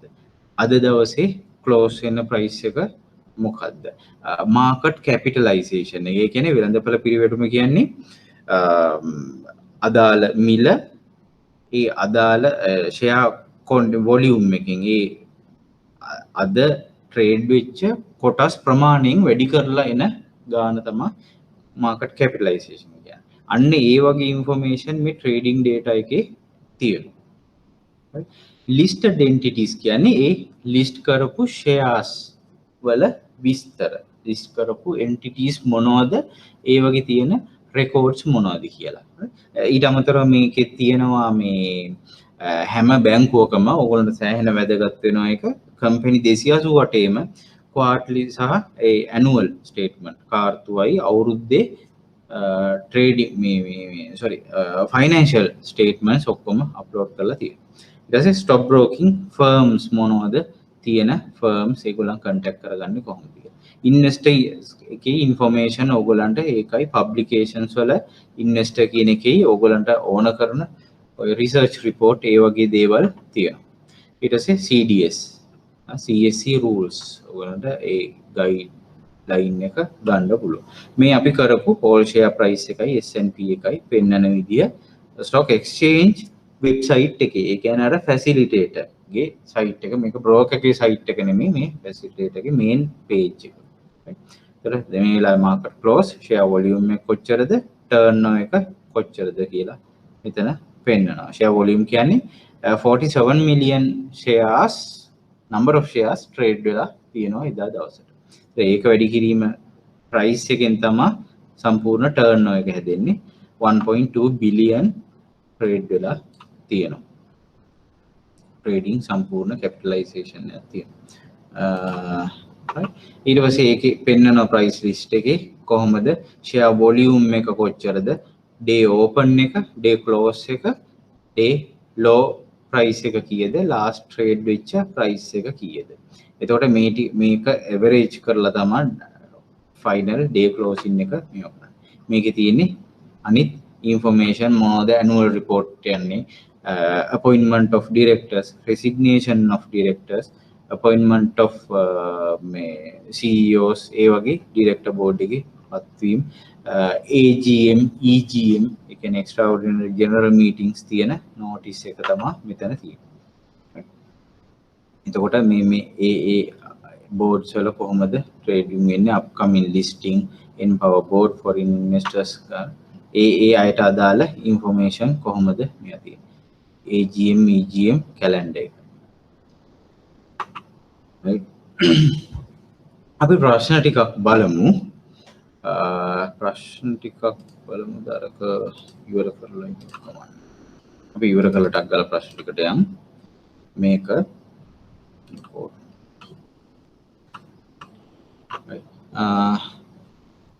right. එතකොට අපි mandatory of එක හරි clear. එතකොට stock market offenses ඔන්න ඕක 100ට කියන 80ක විතර සම්භාවිතාවයක් තියෙනවා හැම සැරේම වගේ ඇවිල්ලා තියෙනවා. මේ අපිට offenses තියෙනවා 10ක් විතර. අන්න ඒකෙන් ඕගොල්ලන් අනිවාර්යයෙන්ම ස්කෝර් කරන්න පොඩ්ඩක් බලාගෙන ඉන්න ඕන. හරි. මොනවද මේ වැරදි? පළවෙනි එක වංචනික වෙළඳාම ඉන්සයිඩර් ට්‍රේඩින්. මේ අවස්ථාවේදී මහ ජනතාවට විවෘත නො වූ සමාගමේ යම් කිසි තොරතුරක්, ඒ කියන්නේ ප්‍රයිස් සෙන්සිටිව් තොරතුරක් වෙන්න ඕනේ මත අදාළ සමාගමේ ගනුදෙනුවක් සිදු කරන්නේ නම්. ඒකේ අදහස මේකයි. දැන් උදාහරණයකට සමාගමක් ඩිවිඩන්ඩ් එකක් අනවුන්ස් කරනවා. අපි කියමු බැංකුවක් ඒගොල්ලන්ගේ මේ කොටස සඳහා රුපියල් 8ක ඩිවිඩන්ඩ් එකක් අනවුන්ස් කරනවා. ඒක සාමාන්‍ය සිද්ධ වෙන්නේ මෙහිමයි. ඩිරෙක්ටර් බෝඩ් එක රැස් වෙලා ඒගොල්ලන් තීරණය කරනවා අපි කොච්චරක්ද දෙන්නේ, කවදද දවස ෆයිනල් එකක්ද ඉන්ටරීම් එකක්ද කියලා ඒක බෝඩ් මීටින් එකේ තීරණය කරනවා. තීරණය කරාට පස්සේ ඒගොල්ලන් අනිවාර්යෙන් ඒ සමාගමේ මේ සෙක්‍රටරිස්ලාට සමාගමේ සෙක්‍රටරිස්ලාට ඒක දැනුම් දුන්නට පස්සේ සෙක්‍රටරිස්ලා දැනුම් දෙනවා කොළඹ ස්ටොක් එක්ස්චේන්ජ් එකට. කොළඹ කොටස් වෙළඳපොළට ඒක යවනවා පබ්ලිෂ් කරන්න කියලා. ඒක මහ ජනතාවට විවෘත කරන්න කියලා ඒ නිවුස් එක. ඒකට ඒ නිවුස් එක එහෙම ගියාට පස්සේ තමයි ඒක මහ ජනතාවට විවෘත වූ පබ්ලික් ඉන්ෆර්මේෂන් එකක් වෙන්නේ. එතකොට තමයි ඒ ෂෙයා එකේ වැඩිවීමක් හෝ අඩුවීමක් නරක දෙයක් නම් අඩුවීමක් වෙන්නේ. හැබැයි ඉන්සයිඩර් ට්‍රේඩින් කියන වංචනික වෙළඳාම කියන වැරදි දෙයක් තියෙනවා. ඒ කියන සමාගමේ තොරතුරු ඒ අදාළ ඒ පබ්ලික් වෙන්න කලින් ඒ තොරතුර මත යම් කිසි ගනුදෙනුවක නිරත වීම වැරදි. දැන් ඔය සිද්ධියම ගත්තොත් රුපියල් 8ක් ඩිසයිඩ් කරනවා. හැබැයි ඒකේ ඉන්න ඩිරෙක්ටර් කෙනෙක් එයාගේ හිතවත් කෙනෙකුට කාට හරි බ්‍රෝකර් කෙනෙකුට වෙන්න පුළුවන්, දන්න කෙනෙකුට වෙන්න පුළුවන්, කෝල් කරලා කියන්න පුළුවන් දැන් මට හෙට අපේ සමාගමේ රුපියල් 8ක මේ ඩිවිඩන්ඩ් එකක් අනවුන්ස් කරන්න යනවා කියන ඒ තොරතුර පිටට දෙන්න පුළුවන්. අන්න ඒ තොරතුර පාවිච්චි කරලා මෙයා ගන්නවා අද ඒ සමාගමේ ෂෙයාර්ස්. ඇයි දැන් අපි කියමු රුපියල් 100කට යන්නේ. මේක රුපියල් 110ට යනවා හෙට. ඇයි මේක මේ නිවුස් එක පබ්ලික් වුණාට පස්සේ. හරි. එතකොට ඒ 100 තියෙද්දි සමාගමේ තොරතුර ඒ අධ්‍යක්ෂකවරුන්ගේ තීරණයෙන් මහජනතාවට දැන්වීමට පෙර අරයා කෝල් එක දීලා කියනවා මෙහෙම එකක් වෙනවා කියලා. එතකොට එයා අද ඒ තොරතුර මත රුපියල් 100ට අරගෙන හෙට 110ට යනකොට එයා වික්කොත් අන්න ඒක ඉන්සයිඩර් ට්‍රේඩින්. හරි. වංචනික වෙළඳාමක් වෙනවා ඒ තොරතුර මත. හරි. ඒක ඒ ප්‍රයිස් සෙන්සිටිව් තොරතුරක්. ඒ කියන්නේ සමාගමේ වෙළඳපොළ මිල වෙනස් වීමට සම්බන්ධ තොරතුරක්. අනිවාර්යයෙන්ම එතකොට ඒක මහජනතාවට විවෘත වෙන්න කලින් තමයි අරයාගේ අතට ගියේ. එයා ඒක මත වෙළඳාමක් සිද්ධ කරනවා. ඒතර ඔන්න ඔය ක්‍රයිටීරියා ඔක්කොම සම්පූර්ණ වෙන්න ඕනේ ඉන්සයිඩර් ට්‍රේඩින් එකක් වෙන්න. එයා එහෙම කළා නිකන් හිටියොත් නෑ. හැබැයි ඒක උඩ එයා ක්‍රියාත්මක වෙලා එයා සමාගමේ බයි සෙල් කරොත් අන්න ඒක ඉන්සයිඩර් ට්‍රේඩින්. නරක දෙයක් වුණත් එහෙමයි. ඒතකොට එයා ගාව තියෙනවා වික්කොත් ඉන්ෆර්මේෂන් එක ඉස්සෙල්ලා ඒක වංචනික වෙළඳාමක් වෙනවා. මම හිතන්නේ ඒක ක්ලියර් වුණා. right right ඊළඟ එක තමයි front running. හරි. ඉදිරි දිවීම කියලා කියනවා. ඔය දැන් ඉදිරි දිවීම වංචනික වෙළඳාම වගේ සිංහල වචනත් එක්ක ඉංග්‍රීසි එක අනිවාර්යයෙන්ම මේව කරගන්න. මොකද විභාගෙදි මොනවා හරි ප්‍රශ්නයක් ආවොත් ඔක ඉංග්‍රීසි ටර්ම් එක යුනිවර්සල්. ඒකින්ද ඒක මතක තියාගන්න අනිවාර්යයෙන්ම. ඒක වෙනස් වෙන්නේ නැහැ. සිංහල එක ඉන්ටර්ප්‍රීට් කරන්න පුළුවන් එක විදිහකට. හරි. ඉදිරි දිවීම කියන්නේ ඒක සාමාන්‍යයෙන් මේ වෙන්නේ බ්‍රෝකර් කෙනෙක් අතින් වෙන්න පුළුවන් වැරද්දක්. ඒක Tamanට ඕඩර් එකක් එනවා කලින් ඒ එන ඕඩර් එකේ ඒ තොරතුරු මත පදනම්ව Taman වෙන කවුන්ටර් ට්‍රේඩ් එකක් Taman වෙන ගනුදෙනුවක් ක්‍රියාත්මක කරනවා. හරි. ඒක මම පෙන්නන්නම්. මේක ලියාගත්තනේ.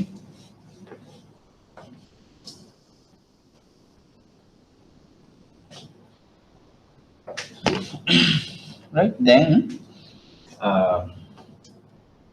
අපි කියමු මෙන්න මෙහෙම තත්ත්වයක්. අපි කියමු වෙන ෂෙයා එකක් ගමු CIC. මේ CIC කියලා කම්පැනි එකක් තියෙනවා. මං කිව්වා බය ඉන්නේ කොයි පැත්තේද සෙලර් ඉන්නේ කොයි පැත්තේද කොයි විදිහටද කියලා ගිය සැරේ 98ට බය කෙනෙක් ඉන්නවා 1000යි. මේ පැත්තේ 100ට සෙලර් රුපියල් 100ට සෙලර් කෙනෙක් ඉන්නවා. අපි කියමු 1000ක්. ඊට පස්සේ 2000ක් ඉන්නවා. 103ට 10000ක් ඉන්නවා. 105ට 97ට 3000යි 5000ක් ඉන්නවා. 95ට උන් ඔය විදිහට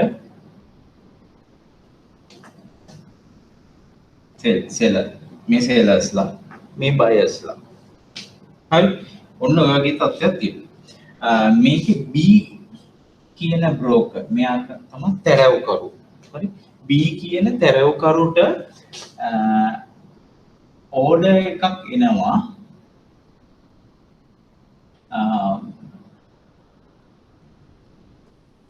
ෆන්ඩ් කියලා ඒක පේන්නේ එනවා ෆන්ඩ් කියන අරමුදලකින් ඒක පේනවා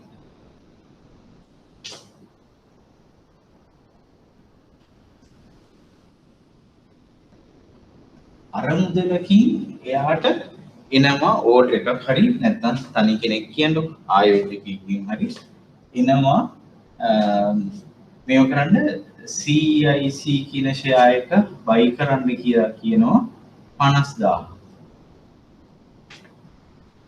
ඕඩර් එක මොකද්ද එයාට මිලදී ගන්න කියලා කියනවා ආයෝජකයාට මගේ මේ අරමුදලට CIC කොටස් 50000 CI 110 අතර වගේ ගානකට මිලදී ගන්න කියලා නිකන් මාකට් එක බලලා කියනවා තියෙන ප්‍රයිසස් බලලා කොහොම හරි මිලදී ගන්න කියනවා. අන්න දැන් අරගේ පළවෙනි කන්ඩිෂන් එක එතන මේ වෙලා දෙනවා. මොකද ගනුදෙනු කරුවෙකුගේ යම් කිසි ඇනවුමක් ඇවිල්ලා තියෙනවා. යම් කිසි ඇනවුමක් ඇවිල්ලා තියෙනවා. දැන් ඒ තොරතුර මත පදනම්ව මොකක් හරි වැරද්දක් කරන්න. දැන් මෙයා හරි දේ කරනවා නම් මෙයා මොකද කරන්න ඕනේ? මේ 50000 මේ ටිකින් කොහොම හරි බයි දාලා මෙතනින් බයි දාලා කොහොම හරි මේ ටිකින් ගන්න ඕනේ. හරි කීයට හරි 110ට නිකන් හරි ගන්න ඕනේ. 107ට මේක දිගටම ඉන්නවා. ආයෙ 10000ක් ඉන්නවා 110ට. කොහොම තියෙනවා. හරි. එතකොට මෙයා එහෙම වංචාව සහගත ඔය වගේ වැරදීන් වලට අහු වෙන්නේ නැත්තම් මෙන්න මේක නීට් එකට මෙතනින් අරගෙන දෙන්න ඕනේ. දැන් මෙන්න මේ කියන ඕඩර් එක මත කවුන්ටර් ට්‍රාන්සැක්ෂන් එකක් ඒකට විරුද්ධ තව ගිණුමක් ඇති කරනවා. මෙයා ඊට පස්සේ බලනවා මේ ඕඩර් එක මත වෙනත් ගිණුමක් වෙනත් එකක් ට්‍රාන්සැක්ෂන් එකක් ක්‍රියාත්මක කරන්න. මොකද කරන්නේ? මෙයා මෙන්න මේ කියන 1000 100ට මෙයා ගන්නවා. මෙයා මිලදී ගන්නවා. මිලදී අරගෙන අනිත් පැත්තට සෙල් එක දානවා. 106ට කියන්නේ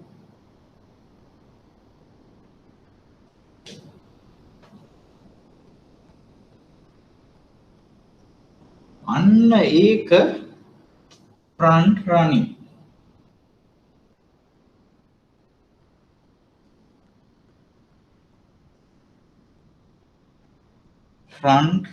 එකක් අන්න ඒක මේක මෙයා කළ යුතු නැහැ conflict of interest ඒ කියන්නේ ලබදියාවන් අතර ගැටයක් මෙයා අත්‍යවශ්‍යම කරන්න ඕනේ මේක genuinely මේ transaction එක execute කරන්න. ඒ වුණා මෙයා 100 අතර වගේ කියලා 50000ක් කිව්වනම් මෙන්න මෙයා ඒක අතර කවුන්ටර් ට්‍රේඩ් එකක් කරලා රුපියල් 5000ක් බ්‍රෝකරේජ් යනවා නිකන් හිතන්න රුපියල් 6000ක් මෙයා ලාභයක් අයුතු ලාභයක් ගත්තා. මෙන්න මේ කියන කලින් ලැබුණු ගනුදෙනුව ඕඩර් එක මත. අන්න ඒක වැරද්දක් කියලා තමයි ඒක තමයි ෆ්‍රන්ට් රනින් කියන වැරද්දෙන් කියන්නේ. ඔයගොල්ලන් පොඩ්ඩක් ඒක බලා ගන්න තේරෙන්නේ නැත්නම් පොඩ්ඩක් අහන්න මොකක් හරි ක්ලියර් නැත්නම්.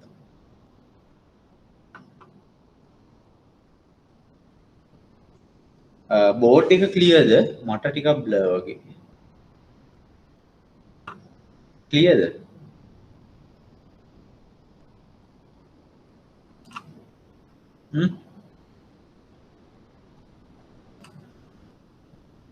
පැහැදිලි නැද්ද? පැහැදිලි නෑ කිව්වේ මේ බෝඩ් එකද නැත්තම් මේ ස්ටෝරි මේ කතාවද?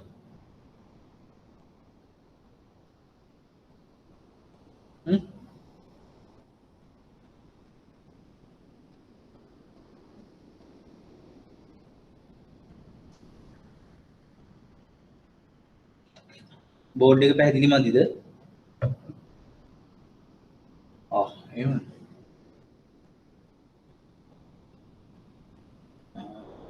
මැදට වගේ ගන්න වෙන්නේ.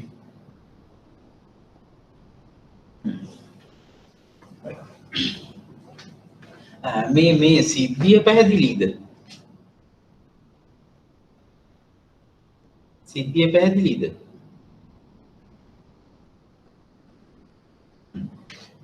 හරි මං ඒකේ හරි පැහැදිලි නම් මේ ටික ලියා ගන්න පේන්නේ නැද්ද මෙතන? පේනවද?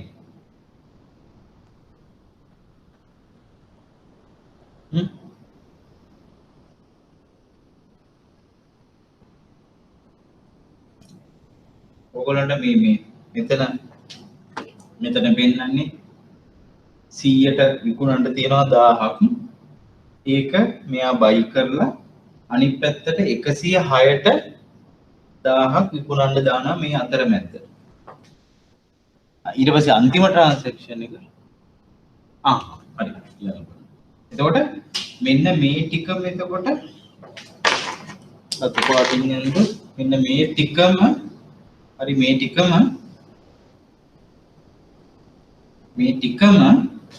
මෙයාට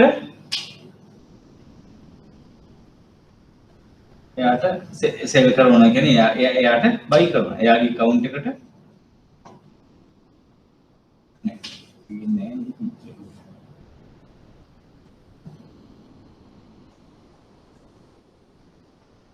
මෙයාට බයි කරනවා මෙන්න මේ shares ටිකම. හරි මේ ටිකම බොඳ වෙනවනේ පොඩ්ඩක් මම එක කියන්නම් කොහොමද. මේකේ ස්ලොට්ස් ඔක්කොම දැනගන්න ඕනේ මේ පැත්ත ඕනේ මේක 98ට 1000ක් 3000ක් 97ට ඒ වගේ මම පෙන්නලා තියෙන්නේ බයි මේ පැත්ත මේ සෙල් පැත්ත සෙලගේ පැත්ත තමයි මේ සිද්ධිය වෙන්නේ බයිගේ පැත්තටත් වෙන්න පුළුවන් මෙයා සෙල් ඕඩර් එකක් දුන්නොත් මෙයා දෙන්නේ බයි ඕඩර් එකක් ඒතර 50000ක බයි ඕඩර් එක මෙයා ඒකට අමතරව මැදින් ට්‍රේඩ් එකක් කරලා තව එයා ගාණක් හොයා ගන්නවා බ්‍රෝකර් 12000ක් ඒක ෆ්‍රන්ට් රනින් මේව ඇත්තටම දැන් ලංකාවේ වගේ කන්ටෙක්ස්ට් එකක ඉච්චර බලපාන්නේ නැහැ නැත්නම් වෙන රටක වගේ මේ බරපතල ගණනේ අපරාධ වෙනවා අවුරුදු ගාණක් ඉරේ මේ මෙහෙත් නීති තිබ්බට ඒ වගේ මේ වෙන්නේ නැහැ හරි එතකොට මේවා පොඩි පොඩියට ලොකු ලොකුවට ඒවා සිද්ධ වෙනවා නොවෙනවා එතකොට මේ වැරද්දේදී එකක් මෙයා ඕඩර් එකක් දෙන්න ඕනේ ඒ කලින් ඕඩර් එකක් ලැබිලා තියෙන්න ඕනේ බ්‍රෝකර් ඒ අදාළ කොටස් ඒ ඕඩර් එක මත කවුන්ටර් ට්‍රේඩ් එකක් කරන්න ඕනේ ඒකෙන් ලාභයක් ලැබීමේ අරමුණින් ඊට පස්සේ මෙයාට ඒක මේ වෙන. ඒකට ජෙනුයින් නෑ මේ ට්‍රාන්සැක්ෂන් එක. ඒකයි එකකින් කියන්නේ. right එතකොට ඒක ෆ්‍රන්ට් රනින් කියන ඔෆෙන්ස් එක තමයි එතනදී මැනිපියුලේෂන් කියන්නේ එක වැරදි සහගත මිලක් ආදේශ කිරීම වැරදි සහගත මිලක් හෝ ප්‍රමාණයක් මේ අර වැරදි සහගත ලෙස ගනුදෙනු සිද්ධ කිරීම කියන අදහස තමයි මැනිපියුලේෂන් කියලා කියන්නේ. එතකොට ඒක යටතේ තියෙන දේවල් තමයි churning painting the tape ඊට පස්සේ ගත්තාම layering wash trading pump and up කියලා කියනවා. ඔය ඒවා ඇත්තටම කියනවා නම් මේ මාකට් එකේ වචන ටිකක් තියෙන්නේ.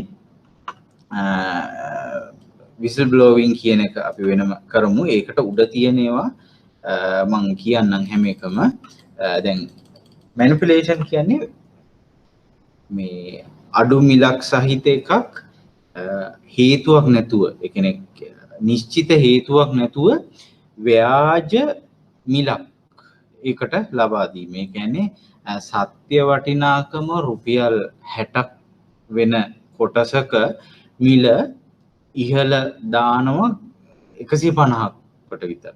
ඒ කියන්නේ කිසිම මේ නිශ්චිත අරමුණක් හරි හේතුවක්වත් නැතුව නිකන් නොමග යවන සුළු ප්‍රචාරය කරලා ඒ සමාගමේ මෙහෙමයි කියලා බොරු ප්‍රචාර වලින් ඉහළ මිලක් හෝ පහළ මිලක්. ඒ කියන්නේ මොකක් හරි නරක දෙයක් සිද්ධ වෙනවා දැන් කම්පැනි වහන්න යන්නේ කියලා බොරු මොනවා හරි දෙයක් කියලා පල්ලෙහාට ගේන එක. හරි උඩට ගේන එක. මැනිපුලේට් කරන කියන එක. එතකොට ඒකේ එකක් තියෙනවා නැවත නැවත කරන චර්නින් කියන එක. හරි චර්නින් කියන එක ප්‍රධාන වැරදි තුනේ එකක්. ඒකට ඔය ඔක්කොම මැනිපුලේෂන් ගණයට වැටෙන්නේ. ප්‍රධාන වැරදීන් තුන තමයි ඉන්සයිඩර් ට්‍රේඩින්, ෆ්‍රන්ට් රනින්, චර්නින් කියන එක. හරි නැවත නැවත ගනුදෙනු කිරීම කියන එකකින් අදහස් කරන්නේ මම ඕඩර් බුක් එකකින් ඒක එහෙම කරන්නම්.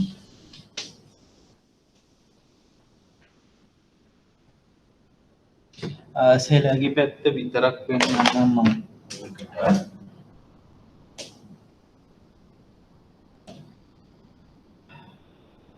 CIC ම ගන්නවා.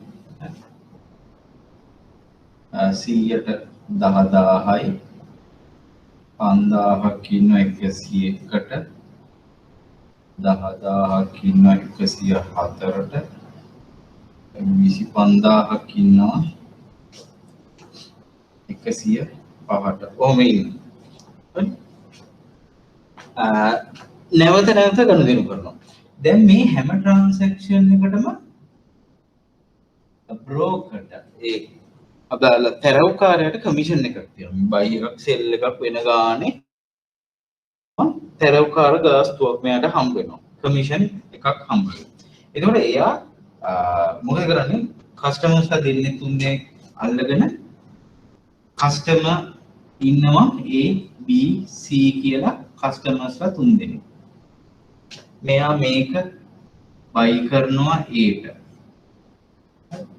ඒක සෙල් දානවා 101ට. ලාභයකුත් නැහැ පාඩුවකුත් නැහැ නිකන් ඒ දානවා 102ට. මේ 102ට ගන්නවා B ට. B ට අරගෙන ආපහු දානවා 104ට. 107ට ගන්නවා ආපහු A ට. ඊට පස්සේ විකුණන්න දානවා 105ට. 105න් ගන්නවා C ට. ඔන්න ඔය වගේ කස්ටමර්ස්ලා කීප දෙනෙක් කරා ඒක සමහරට ආපහු උඩට දෙනවා ආයෙ පල්ලෙහාට දෙනවා. මේ ගණන් වල අනවශ්‍ය වූ ට්‍රේඩින් ගොඩාක් කරනවා. ඒකාකාරම ගනුදෙනු ලාභයක් බලාපොරොත්තු වෙන්නේ මේ කමිෂන් එක බලාපොරොත්තු වෙන්නේ. බයි සෙල් ප්‍රතිකට කරගෙන යනවා. මෙයාට එන කමිෂන් එක හින්දා.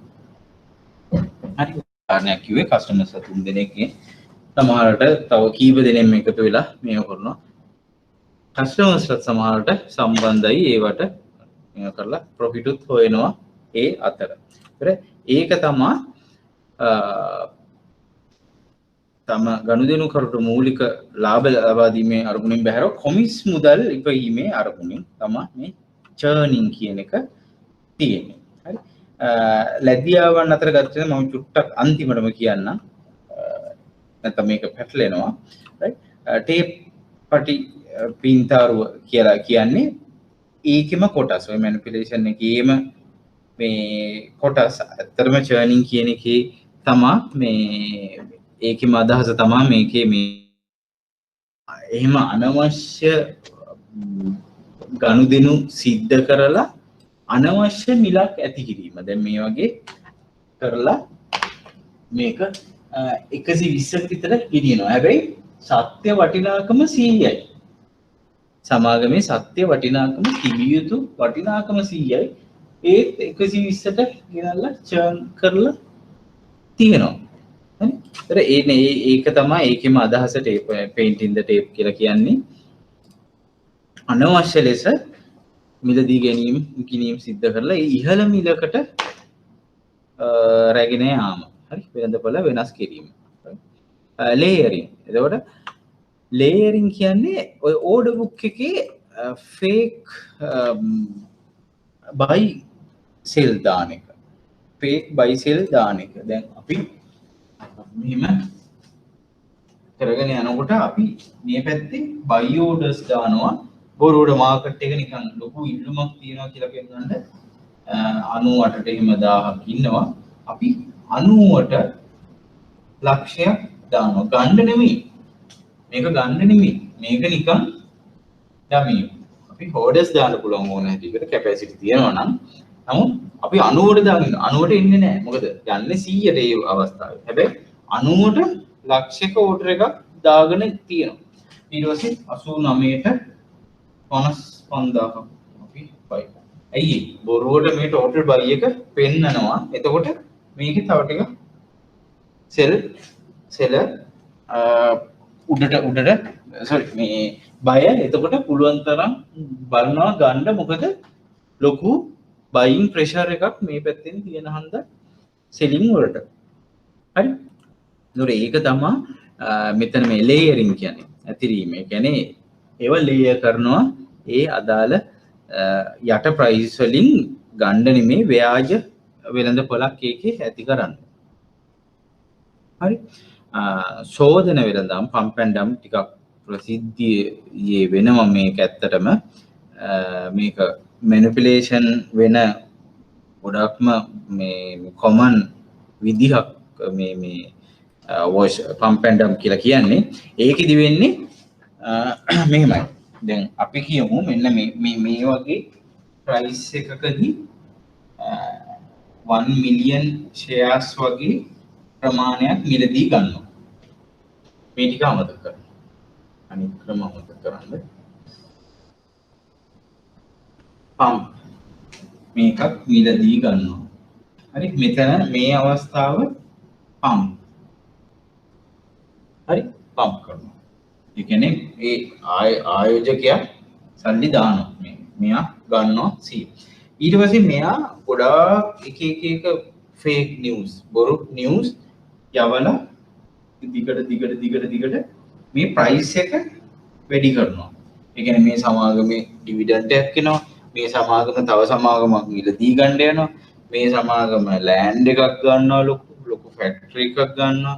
නැත්නම් expand කරනවා නැත්නම් foreign investor කෙනෙක් ඇවිල්ලා ඒ මොනවා හරි දෙයක් කියලා මෙයා අනවශ්‍යව බොරු නිවුස් දාලා මේක ප්‍රචාරය කරනවා ප්‍රොමෝට් කරලා මෙයාත් ගන්න ඔය අතර අරන් පුෂ් කරලා 150කට විතර යයි කියලා කියනවා අන්තිමට 140 දී 1 මිලියන් ෂෙයා එක සෙල් කරලා මෙයා අයින් pump and dump ඒක ඔය කැපැසිටි එක තියෙන්න ඕන ලොකු 100ට 1 මිලියන් ගන්න 100 මිලියන් තියෙන්න ඕන එතන ඒ වගේ එකක් ගත්තොත් තමයි මේක ලාභදායි නිකම් පොඩි ගාණක් අරගෙන මේක කරන්න බෑ ඒකක් ගත්තොත් ඒගොල්ලන් පුෂ් කරගෙන යනවා මේ මාකට් ටැක්ටික්ස් වැරදි ටැක්ටික්ස් මේවා. ඒතර මේවා ඉතින් නොකරනවා කියන්න බෑ ලෝකුරා ඉතින් මේවා වෙනවා. හරි මෙතන අරගෙන මේක ගන්නවා. ඒතර එහෙම පුෂ් කරනකොට normal market එකෙත් buyers ලා එනවා sellers ලා එනවා. ගොඩක් මේකේ activities ගිහිල්ලා අන්තිමේදී මෙයා කියන 150ට යනවා කියලා. 150 තමයි price එක කියලා මෙයා 140 ටක් කරලා dump කරනවා. ඔක්කොම ටික අයින් වෙලා ඒත් news එක කිය මෙයා ඒ ටික ඔක්කොම විකුණලා අයින් වෙනවා. මේක වැරදි සහගත trade එක. මේක ඉතින් catch කරන්න ටිකක් අමාරුයි. මොකද මේක මේ track කරන්න ඕනේ. මේක trade by trade මේක track කරන්න ඕනේ. ඒකින්ද මේක ටිකක් complicated. ඉතින් මේක අහු වෙනවා කියන එක ඒකට ඉතින් කරනවා කියන එක අර experience කෙනෙකුට ඩග්ගාක වෙනවා මේක pump and dump එකක් කියන අවස්ථාවක් කියලා. right එකවර විශාල ඇනෝම සංඛ්‍යාවක් මේව කරලා එතකොට දැන් ඕගොල්ලන්ට තව දෙයක් තේරෙන්න ඕනේ දැන් pump and dump කරන්න layering කරන්න ඕනේ හරි බොරුවට ඒවා කරන්න ඕනේ ඒ අතර paint in the tape churning කියන ඒවා ඔක්කොම වෙනවා මොකද ඒ එක දිගට buy sell ගිහිල්ලා තමයි මෙතනදී මේක වෙන්නේ එකවරම 100 ඉඳන් 107ට යන්නේ එතන churn වෙනවා ඊට පස්සේ මේ අර මේ පැත්තෙන් layer කරනවා ගොඩාක් ඒවා ඊට පස්සේ සම්පූර්ණම manipulation එකක් සම්පූර්ණ මේ කියන manipulation එකේ සියලු දේම සිද්ධ වෙනවා මෙතනදී. එතකොට ඒ ඔක්කොම අර manipulation යටතට ගන්න එකයි මොකද churning, painting the tape, layering, wash trading කියන එක pump and dump ඒ ටික ඔක්කොම සිද්ධ වෙනවා ඒ ක්‍රියාවේදී on and off ඉතින් එකක් හෝ ඒ සියල්ලම එකට බන්ඩල් එකක් විදිහට තමයි ක්‍රියාත්මක වෙන්නේ. හරි. whistle blowing කියන්නේ අර whistle blowing කියන එකේ අර ෆිල්ම්ස් උත් කාලා තියෙන සමහර අය බලලා ඇති. ඒ කියන්නේ whistle blower කියන්නේ මොනවා හරි වෙළඳපළේ යම්කිසි අකටයුත්තක් වෙනවා නම් මේක වැරදීන් නෙමෙයි. වැරදීන් වලින් වෙන් කරලා ගන්න මේක මේ ආපහු උඩට ගිහිල්ලා තියෙනවා. මේ එකක් ඒ රෝග වෙනම එකක්. එතනින් පොඩ්ඩක් ඉරක් ගහ ගන්න මේ හරියෙන්. මේක වෙන් කරලා තිබ්බේ මේ මෙතන මේක සෙටප් කරද්දි මේක එකට දාලා whistle blowing කියන්නේ වෙළඳපොලේ සිද්ධ වෙන මොනවා හරි ඔය වගේ වැරදි. අපි දැන් උච්චරලා කතා කරපුව වැරදි සම්බන්ධයෙන් මොනවා හරි මේ ෆෝමල් හරි ඉන්ෆෝමල් විදිහට ඒ අදාළ බලධාරීන් දැනුවත් කිරීම තමා මේ ඒකෙන් කරන්නේ. ඒ කියන්නේ දැන් අර ඔත්තුවක් දෙනවා වගේ දැන් මොනවා හරි ඉන්ටෙලිජන්ස් වලින් අපි ඒක චෙක් කරගෙන යනකොට කවුරු හරි ඔය ඔත්තුවක් දෙන ඒවා තියෙනවා. අන්න ඒ දෙන එක තමා whistle blowing කියලා කියන්නේ. ඒතකොට ඒක ගොඩාක්ම ඒ බලධාරීන් ඕනෑම මේ ස්ටොක් මාකට් සම්බන්ධ නෙවෙයි ඕනෑම අවස්ථාවක සෑහෙන්න මේ දිරි ගන්නනවා මහ ජනතාව ඒ වගේ එකක් කරන්න කියලා. මොකද ඒ වගේ තමා ඔය ඉහළ කියපු ඔක්කොම වැරදි අල්ලගන්න පුළුවන් වෙන්නේ. ඒතකොට whistle blowing කියන්නේ ඒකයි දුෂ්කృత නිවේදනය කියනවා. ඒ මොනවා තිබ්බත් ඉංග්‍රීසි වචනේ හොඳට ධාරණය කරගන්න ඒක තමයි අත්‍යවශ්‍යම වැදගත් වෙන්නේ. right එතකොට අපි අලුත් ටියුට් එකක් ඊළඟ සතියේ පටන් ගන්නවා. එතකල් අපි දැන් තමයි important session එකේ important part එක. මොකද මේකේ අපි ප්‍රශ්න ටික සාකච්ඡා කරන්න ඕනේ. මේ අද බැරි වුණත් තුරු ටික අපි එන සතියේ හරි සාකච්ඡා කරමු. එතකොට ප්‍රශ්න ටික ගන්න මේ පේපර් එක ඔයගොල්ලන් ගාව තියෙනවා. මම හිතන්නේ හම්බුනේ නැති අය ඉන්නවද? මේ පේපර් එක නැති අය නැහැනේ. ඔක්කොම තියෙනවනේ.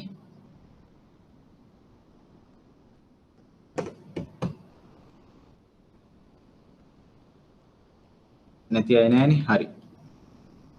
ස්කන්ධ ප්‍රාග්ධනය රැස් කරන ක්‍රමයක් නොවන්නේ. හරි. මම ඇත්තට මේක ඊයක දැම්මට ඊයක දාන්නේ මේ ළඟදී මේවා ටික මම මික්ස් කරලා මේව කරන්නේ. මොකද ඊයක ටාගට් කරන්න එපා. ඒ තියෙන අන්තිම අවුරුදු ඔක්කොම බලා ගන්න එක තමයි හොඳ. මම ඒකේ අත්‍යවශ්‍ය ඒවා ටික කොටසක් මම කොටස් වශයෙන් දානවා මේ හැම පාඩමකම අතරමැද්දේ.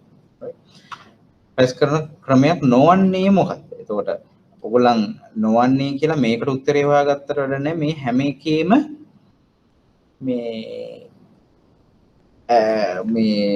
ඩිෆිනිෂන් එක නැත්නම් විස්තරය දැනගන්න ඕනේ ඕගොල්ලන්. හරි.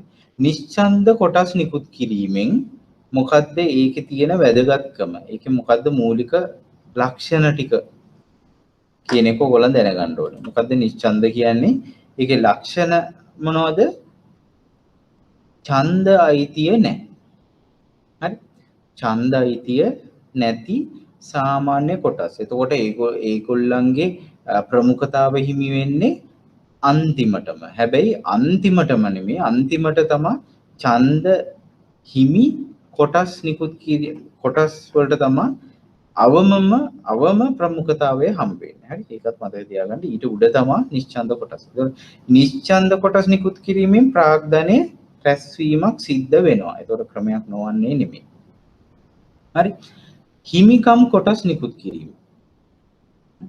ඒක කියන්නේ මොකද්ද? බෝනස් ඉෂුව කියන එක. ඊළඟ එක බලපත්‍ර නිකුත් කිරීම. බලපත්‍ර කියන එක සම්පූර්ණයෙන්ම කරා. හරි. බලපත්‍ර නිකුත් කිරීම.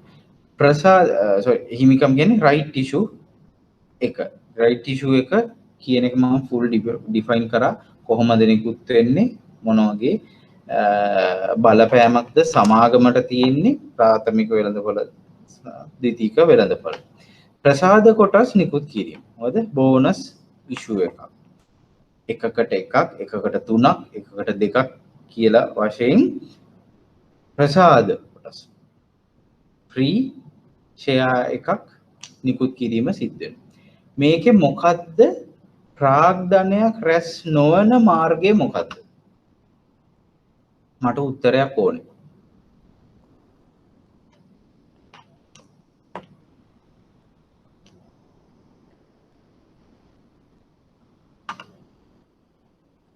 නම් වලින් මම කියන්නේ ඒ වෙනකොට උත්තරයක් right. ඇයි ඒ ප්‍රසාද කොටසක අපිට කිසිම කන්සිඩරේෂන් එකක් නැහැ. ඒක ෆ්‍රී වෙන්නේ. එතකොට ස්කන්ධ ප්‍රාග්ධනයක් රැස්වීමක් සිද්ධ වෙන්නේ නැහැ. එතකොට බලපත්‍ර නිකුත් කිරීමේදී අවස්ථාවේදී හම්බ වෙනවා. හිමිකම් එකේදීත් මම කිව්වා කලින් සමාගමට ඒකේ මුදල් යනවා. right. නිශ්චන්ද කොටස්, වර්ණීය කොටස්, සාමාන්‍ය කොටස් ඕනෑම එකක අපි අනිවාර්ය වශයෙන්ම සමාගමට මුදල් රැස්වීමක් සිද්ධ වෙනවා. right. දෙවෙනි එක කොළඹ ව්‍යාපාර වස්තුව මාරු ඉහළම ප්‍රාග්ධනිත අගයක් වූ අංශය මොකක්ද කියන එක. හරි. ඒක ඕගොල්ලන් data බලන්න ඕනේ. ඇත්තට මේකේ බැංකු මූල්‍ය හා රක්ෂණ එක තමයි වැඩිම ප්‍රාග්ධනිත අගයක් තියෙන අංශය වෙන්නේ. ඒ සෙක්ටර් එක අපි සෙක්ටර්ස් ගැන කතා කරා. තුන්වෙනි එක මේවායින් කවරක් ණය උපකරණයයි කිව නොහැකි වේද? කිව හැකි නෙමෙයි කිව නොහැකි. ණය නොවෙන්නේ මොනවද? ණය නොවෙන්නේ මොනවද? ඒක උත්තරේ ලේසිනේ.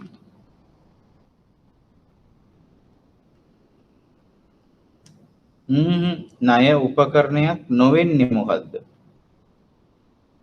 ඔය වැඩි ලේසියට ගන්න එපා. ණය උපකරණ එතකොට ණය උපකරණයක් කිව නොහැකි වේද? ණය අනිත් තුනම ණය උපකරණයක් කියන්න පුළුවන්.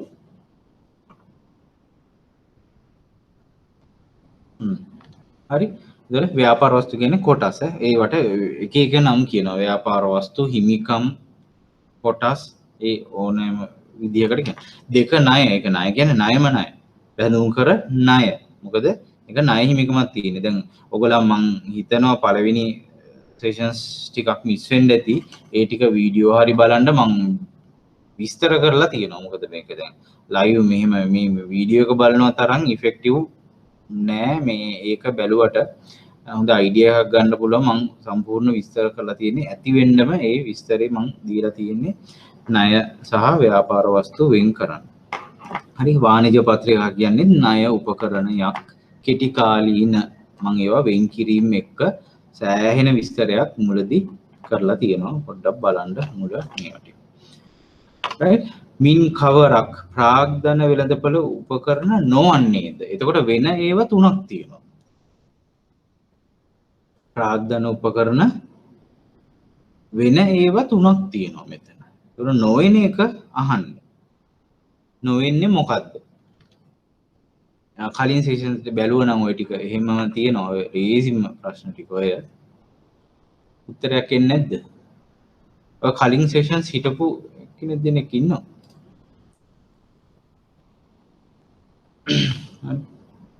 ප්‍රතිමිල දී ගැනීම ප්‍රතිවිකිණීම් කියන එක මං විස්තර කරා.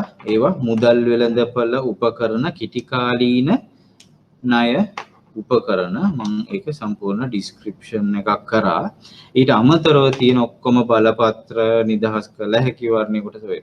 වර්ණීය කොටස්, සාමාන්‍ය කොටස් වර්ග සියල්ලම ප්‍රාග්ධන වෙළඳපොළ උපකරණ වෙනවා. එතකොට උපකරණ නොවන්නේද? උපකරණය කිව නොහැකි වේද?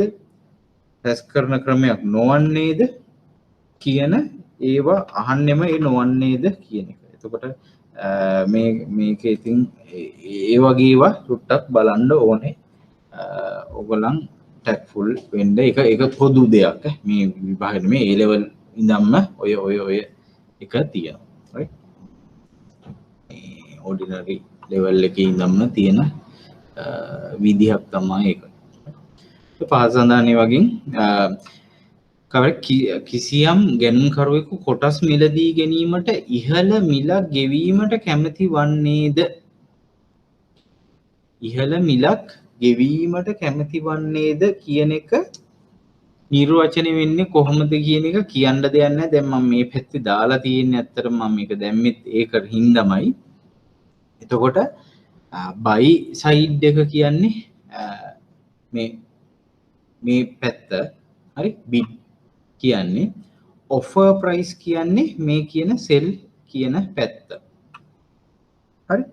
එතකොට limited price කියලා තියෙනවා. අපි price limit කරනවා. දැන් මේ දාට යන්න පුළුවන් මේ maximum price එක. ඒතර limited. හරි. ඊට පස්සේ trade price කියන්නේ දැන් වෙළඳාම් වෙන මිල. දැන් මේ දෙකේ වෙළඳාම් වෙන මිල බැලුවොත් මෙන්න මේ ටික.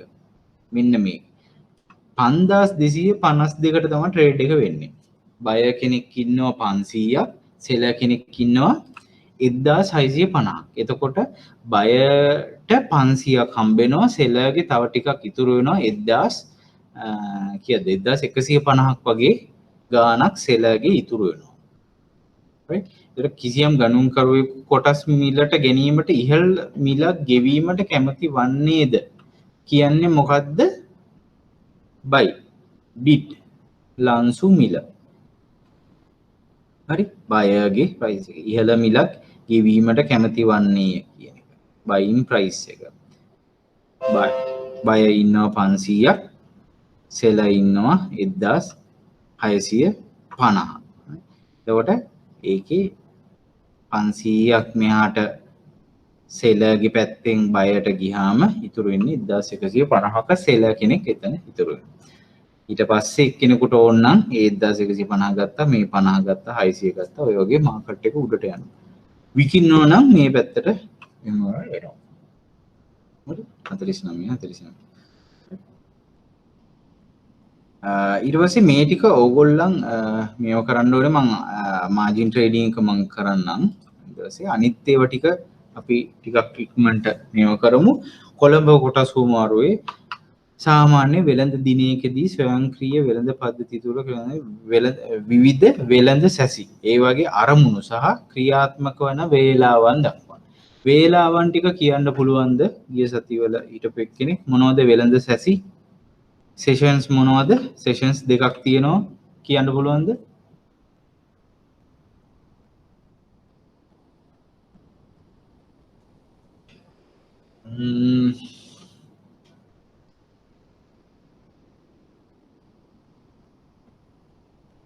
අනිත් කලින් පිටු පෙරලා කියන්න පුළුවන්ද? ඔක්ෂන් ටයිම් කියලා එකක් අපි කරා, ප්‍රී ඕපන් එක. විවෘත වීමට කලින් ඒ වෙන්දේසි කාල සීමාව කියලා වෙළඳ සැසි දෙකක් තියෙනවා. එකක් තමයි ඒ වෙන්දේසි කාල සීමාව. ඒක ක්‍රියාත්මක වෙන්නේ 9 ඉඳන් 9:00ට 9:00 ඉඳන් 2:00ට සාමාන්‍ය වෙළඳ කටයුතු සිදුවන සැසිය. සාමාන්‍ය ගනුදෙනු සැසිය. සාමාන්‍ය ගනුදෙනු සිද්ධ වෙන සැසිය මම ඔක කරා ඒ කලින් කීදී. මේ විභාග ප්‍රශ්න, මේවා විභාග ප්‍රශ්න. මගේ ප්‍රශ්න ටිකකුත් තියෙනවා. ඒක මම මේවට මික්ස් කරලා සැරෙන් සැරේට මේක ඩිස්කස් කරනවා. right? එතකොට ඒකේ අරමුණු මොනවද? එතකොට අපි ඔක්ෂන් එකේදී අරමුණ මොකද්ද? අදාළ ගනුදෙනු ක්‍රියාත්මක වෙන්නේ නැහැ. ඒ අවස්ථාවේදී ගනුදෙනු ස්ථානගත කිරීම. queue කරනවා කියන්නේ අපි ගනුදෙනුව එන්ටර් කරනවා. අපි ඇනවුම් ලබා දීම. හරි? නැත්නම් ඇනවුම් ස්ථානගත කිරීම තමයි ඒ වෙලාවේදී වෙන්නේ. හරි? මාකට් එක ගැන මේ අයිඩියා එකක් ගන්න අපි මේ පසුගිය දින වෙළඳපළ ගැන අවබෝධයක් ලබා ගන්න. අන්න ඒ වගේ තමයි ඒකේ අරමුණු මේ ඔක්ෂන් වෙලාවේදී. ඒ කියන්නේ ගනුදෙනු සාමාන්‍ය ගනුදෙනු ක්‍රියාත්මක වීම ආරම්භ වීමට ප්‍රථම වෙන්දේසි කාල සීමාවේදී. 9:00 පස්සේ 2:00 වෙනකම් මාකට් ට්‍රේඩින් යනවා. එතකොට ඒ වගේ අරමුණ සාමාන්‍ය වෙළඳ ගනුදෙනු සිදුවීම. ඒ කියන්නේ මිලදී ගැනීම සහ විකිණීම සාමාන්‍ය සිදුවීම තමයි ඒකේ අරමුණු හෝ ඒකේ ක්‍රියාත්මක වෙන්නේ ඒ වෙලාවේදී 9:00 ඉඳන් 2:00 වෙනකම්. ඒකට ඒ කාල සීමාවත් එක්ක ඒක එක සැරයක් අහපු ප්‍රශ්නයක්. එතකොට ඒවා සාමාන්‍ය වේට් එකක් තියාගෙන ඔයගොල්ලෝ මේව කරගන්න ඕන. ඊළඟ කිසියම් අවස්ථාවක සමස්ත මිල මැනීමට කොටස් වෙළඳපොලේ දර්ශකයන් යොදා ගන්නවා. එතකොට දර්ශක දෙක මොකද්ද? දැන්ට කොටස් වෙළඳපොලේ මේ වෙන මං කිව්වේ වෙළඳපොළ මනින්න මොකද්ද මේ යූස් කරන දර්ශක. ඒකෙන් ආයෝජන කළමනාකරනකොට ඔන්න දැන් අපි කියමු ඉන්වෙස්ට්මන්ට් ඇඩ්වයිසර් බ්‍රෝකර් කෙනෙකුට හරි ඒ තරවකාරයෙකුට හරි ආයෝජකයෙකුට හරි ඒ දර්ශක වලින් ඇති ප්‍රයෝජන තුනක්. හරි අන්න ඒක අලුත් දෙයක්. හැබැයි දර්ශක දෙක මොකද්ද කියන්න බලන්න මැසේජ් එකක් දාන්න බලන්න.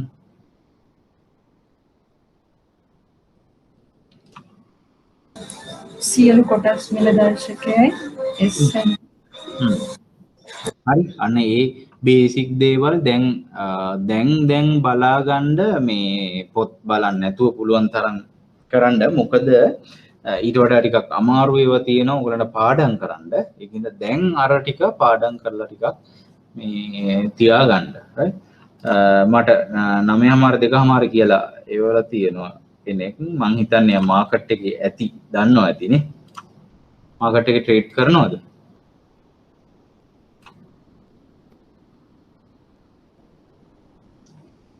right okay එතකොට ඒ දර්ශක දෙක ඒක එතකොට මොනවද ඇති ප්‍රයෝජන? දැන් සාමාන්‍ය ඔය දර්ශකයකින් මොකද්ද තියෙන ප්‍රයෝජනේ කියලා අහන්නේ.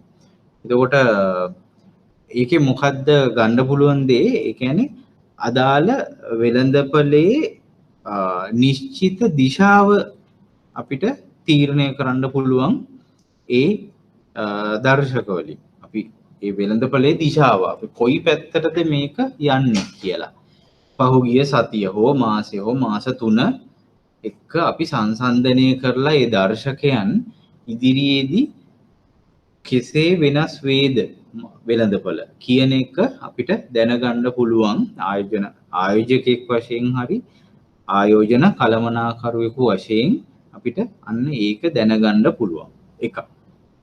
හරි අනිත් එක තමයි විශ්ලේෂණය සඳහා. ඒ කියන්නේ අපි ගන්නවා මේ සෙක්ටර් වයිස් අපි මේ මොකද්ද අපි සෙක්ටර්ස් අපි කතා කරා සෙක්ටර්ස් 20ක් තියෙනවා කියලා. ඒ වගේ විශ්ලේෂණ ක්‍රියාවලියට දර්ශක ප්‍රයෝජන වෙනවා. ඇයි ඒ විශ්ලේෂණය කරන්නේ අතීතයේ තිබ්බ ඒ දර්ශකයේ ක්‍රියාත්මක වූ ආකාරයත් එක්ක අපි විශ්ලේෂණය කරනවා ඒ අංශවල කොහොමද ක්‍රියාත්මක වෙන්නේ කියලා. හරි ඔන්න ඕක ගලපලා ගොල්ලන් ඒක ලියන්න ඕනේ. හරි තව ප්‍රයෝජනයක් කිව්වොත් තියෙනවද මොකක් හරි අයිඩියා එකක් කියන්න බලන්න. දර්ශකය වලින් ආයෝජන කළමනාකරුවෙකුට තියෙන ප්‍රයෝජනේ මොකක්ද කියලා.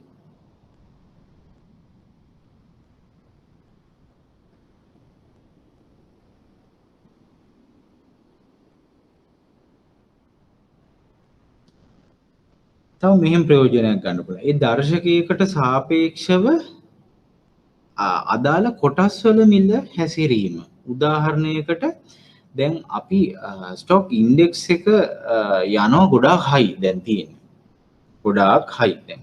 රිලටිව්ලි දැන් කලින් තිබ්බට වඩා අපි කියමු 130ක් විතර දර්ශකයේ ඉහළ ගිහිල්ලා. අපි 4000කට තිබ්බ දර්ශකය දැන් 5500කට රීච් වෙලා තියෙනවා. ඒ 5500 වගේ තියෙද්දි අපි ඇනලයිස් කරන ඉන්ඩිවිජුවල් ෂෙයාර්ස් සමහර කොටස් තියෙනවා සාමාන්‍ය 105ක් විතර ගිහිල්ලා තියෙනවා. මාකට් එකේ උඩට ගිහිල්ලා තියෙන්නේ. ඒ කියන්නේ රුපියල් 60ක විතර තිබ්බ ෂෙයාර් එක රුපියල් 65කට 62කට 63කට වගේ තමයි අප්පෙලා තියෙන්නේ. අන්න ඒක මැන බැලින්න දර්ශකයක් මගින් පුළුවන් දර්ශකයට සාපේක්ෂව අනිකුත් සමාගම් වල ක්‍රියාකාරීත්වය කොහොමද කියලා. හැබැයි එහෙම කිව්වා කියලා අදහස් කරන්නේ දර්ශකයේ ගිය ප්‍රතිශතයෙන්ම සමාගම් ළම යනවා කියලා. හරි. ඒතකොට දර්ශකයට සාපේක්ෂව අනිත් සමාගම් වල අනිත් කොටස් වල ක්‍රියාකාරීත්වය කොහොමද කියලා බලන්න පුළුවන්. හරි. ඊට අමතරව අලුත් ආයෝජකයෙක් එනවා නම් ඒ ආයෝජකයාට දර්ශක හරි වැදගත් වෙනවා. දැන් මම ඉන්නේ මාකට් එකේ ඕවරෝල් අප් එකකද, ඒ කියන්නේ ඉහළ මිලකද නැත්නම් තියෙනවා නම් සාපේක්ෂව පහළ මට්ටමේ තියෙන වෙළඳපළකද කියලා. දැන් උදාහරණයකට හොඳම උදාහරණේ දැන් මේ මාසෙකට ඉස්සෙල්ලා all share price index එක තිබ්බේ 4200 වගේ ගන්න. 4200 කියලා කියන්නේ අපි අතීතයේ ඒ ඉන්ඩෙක්ස් එක අපි බැලුවා නම් ට්‍රැක් කරා නම් අනිවාර්යයෙන්ම අපිට පේනවා 15ක 20ක විතර ඩ්‍රොප් එකක්. ඒ කියන්නේ 5000 5500 වගේ තිබ්බ එක 4200ට ඇවිල්ලා තියෙනවා. එතකොට අලුතින්ම ආයෝජනය කිරීමට බලාපොරොත්තු වෙන ආයෝජකයෙකුට අන්න ඒ දර්ශක වලින් ප්‍රයෝජනයක් තියෙනවා. මම මාස දෙකකට තුනකට ඉස්සෙල්ලා බැලුවා නම් අන්න අද තියෙන්නේ 120ක් විතර පහළ වැටිච්ච වෙළඳපළ. සහ දැන් කොරෝනා තත්ත්වයේ මේ දේවල් ටිකක් ආර්ථිකයේ යථා තත්ත්වයට පත් වේගෙන එනවා. එතකොට ඒව වලින් අපිට පුරෝකථනයක් කරන්න පුළුවන් ප්‍රෙඩික්ෂන් එකක් ඊළඟ මාස 6 අවුරුද්ද දෙක යනකොට මේ මාකට් එක ඉම්ප්‍රූව් වෙන්න පුළුවන්. උඩට අපිට ගමන් කරන්න පුළුවන්. අතට 4200 වගේ හොඳයි කියලා මේ වෙන්න පුළුවන්. අන්න ඒ දර්ශකයේ අලුත් ආයෝජකයෙකුට ප්‍රයෝජන වෙච්ච විදිහ. තමන්ගේ තීරණ ගැනීම සඳහා අලුත් ආයෝජකයෙකුට ඒක ප්‍රයෝජන වුණා. සහ අනාගතයේ පුරෝකථනය කිරීමට දැන් අදගත දැන් එදා ගත්තොත් සති 3කට කලින් 4200 තිබ්බ ඉන්ඩෙක්ස් එක දැන් ඇත්තටම 5100යි. දැන් 5000යි 5100 අතරට ගිහිල්ලා. ඒ කියන්නේ 100ට මේ ඇත්ත ගණන් මං කියන්නේ 120ක් විතර මාකට් එක ඉම්ප්‍රූව් වෙලා තියෙනවා. හරි. එතකොට ඒ අවස්ථාවේදී අපිට ඒක දැනගන්න පුළුවන් උනේ මොකක් හින්දාද? මේ දර්ශක හින්දා.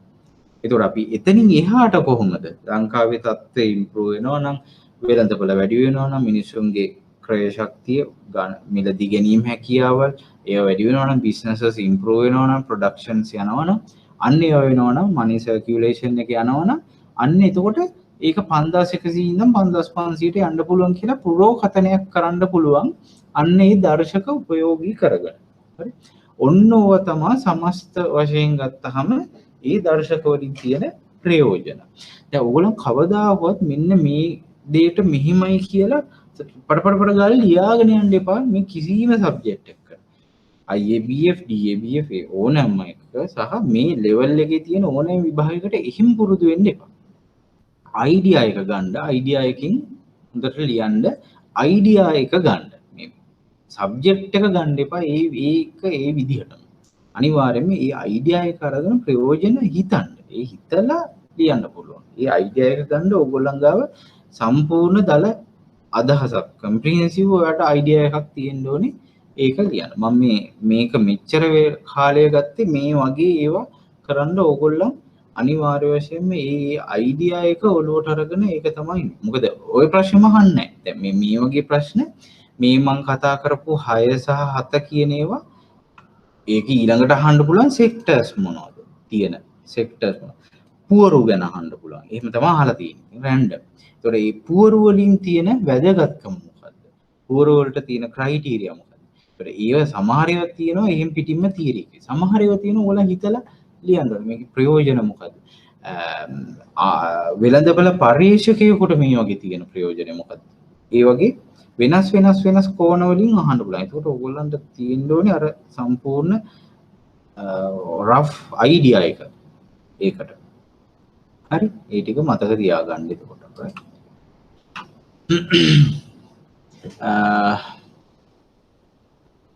right. මේ ටික මෙහෙමයි 14 15 sorry 13 14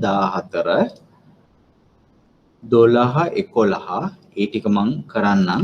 හැබැයි ඕගොල්ලන් මෙන්න මේ 8 9 10 කියන එක ඕගොල්ලන් පොඩ්ඩක් ලියාගෙන තියන් එන්න. මට බලන්න විදිහක් නැහැ. but ඕගොල්ලන් ජෙනුයින් වෙන්න ඕගොල්ලන්ට ඔය ප්‍රශ්න තුන ඕගොල්ලන් ලියාගෙන ඉන්න නෝට් එකක් එක්ක විස්තරාත්මකව හරි නිකන් on the spot මේව එක හරි ඕගොල්ලන් ලියා ගන්න. ඒක අපි ටිකක් කම්පෙයාර් කරමු ඊළඟ දවසේ මම පොඩ්ඩක් අහනකොට ඕගොල්ලන් මැසේජස් වලින් මේව කරන්න. 11 12 13 14 ඊළඟ සතිය කතා කරමු. ඔය ඔක්කොම විභාග ප්‍රශ්න. ඊට අමතරව මගේ ප්‍රශ්න කීපයක් තියෙනවා. ඒකත් කතා කරලා අපි අර අලුත් ටියුට් එකකට යම් අලුත් ටියුට් එකයි ප්‍රසන්ටේෂන් එකකුයි මම එතකොට දාලා තියන්නම් මේ එන සතියට එන්න අපි බදාදා වගෙනකොට මම ඉවන්නම් අලුත් ටියුට් එකයි ප්‍රසන්ටේෂන් එක. ප්‍රශ්න තියෙනවද මොනවා හරි?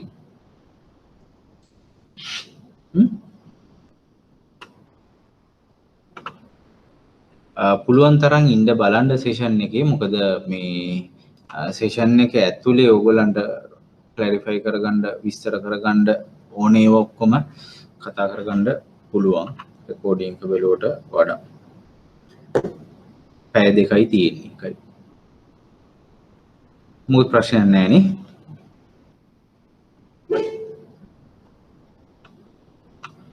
right. හරි එහෙනම් අදට සෙෂන් එක කරනවා. අර ප්‍රශ්න ටික උත්තර ලියලා තියාගන්න අපි ටක් ටක් ගාලා ඩිස්කස් කරමු. right.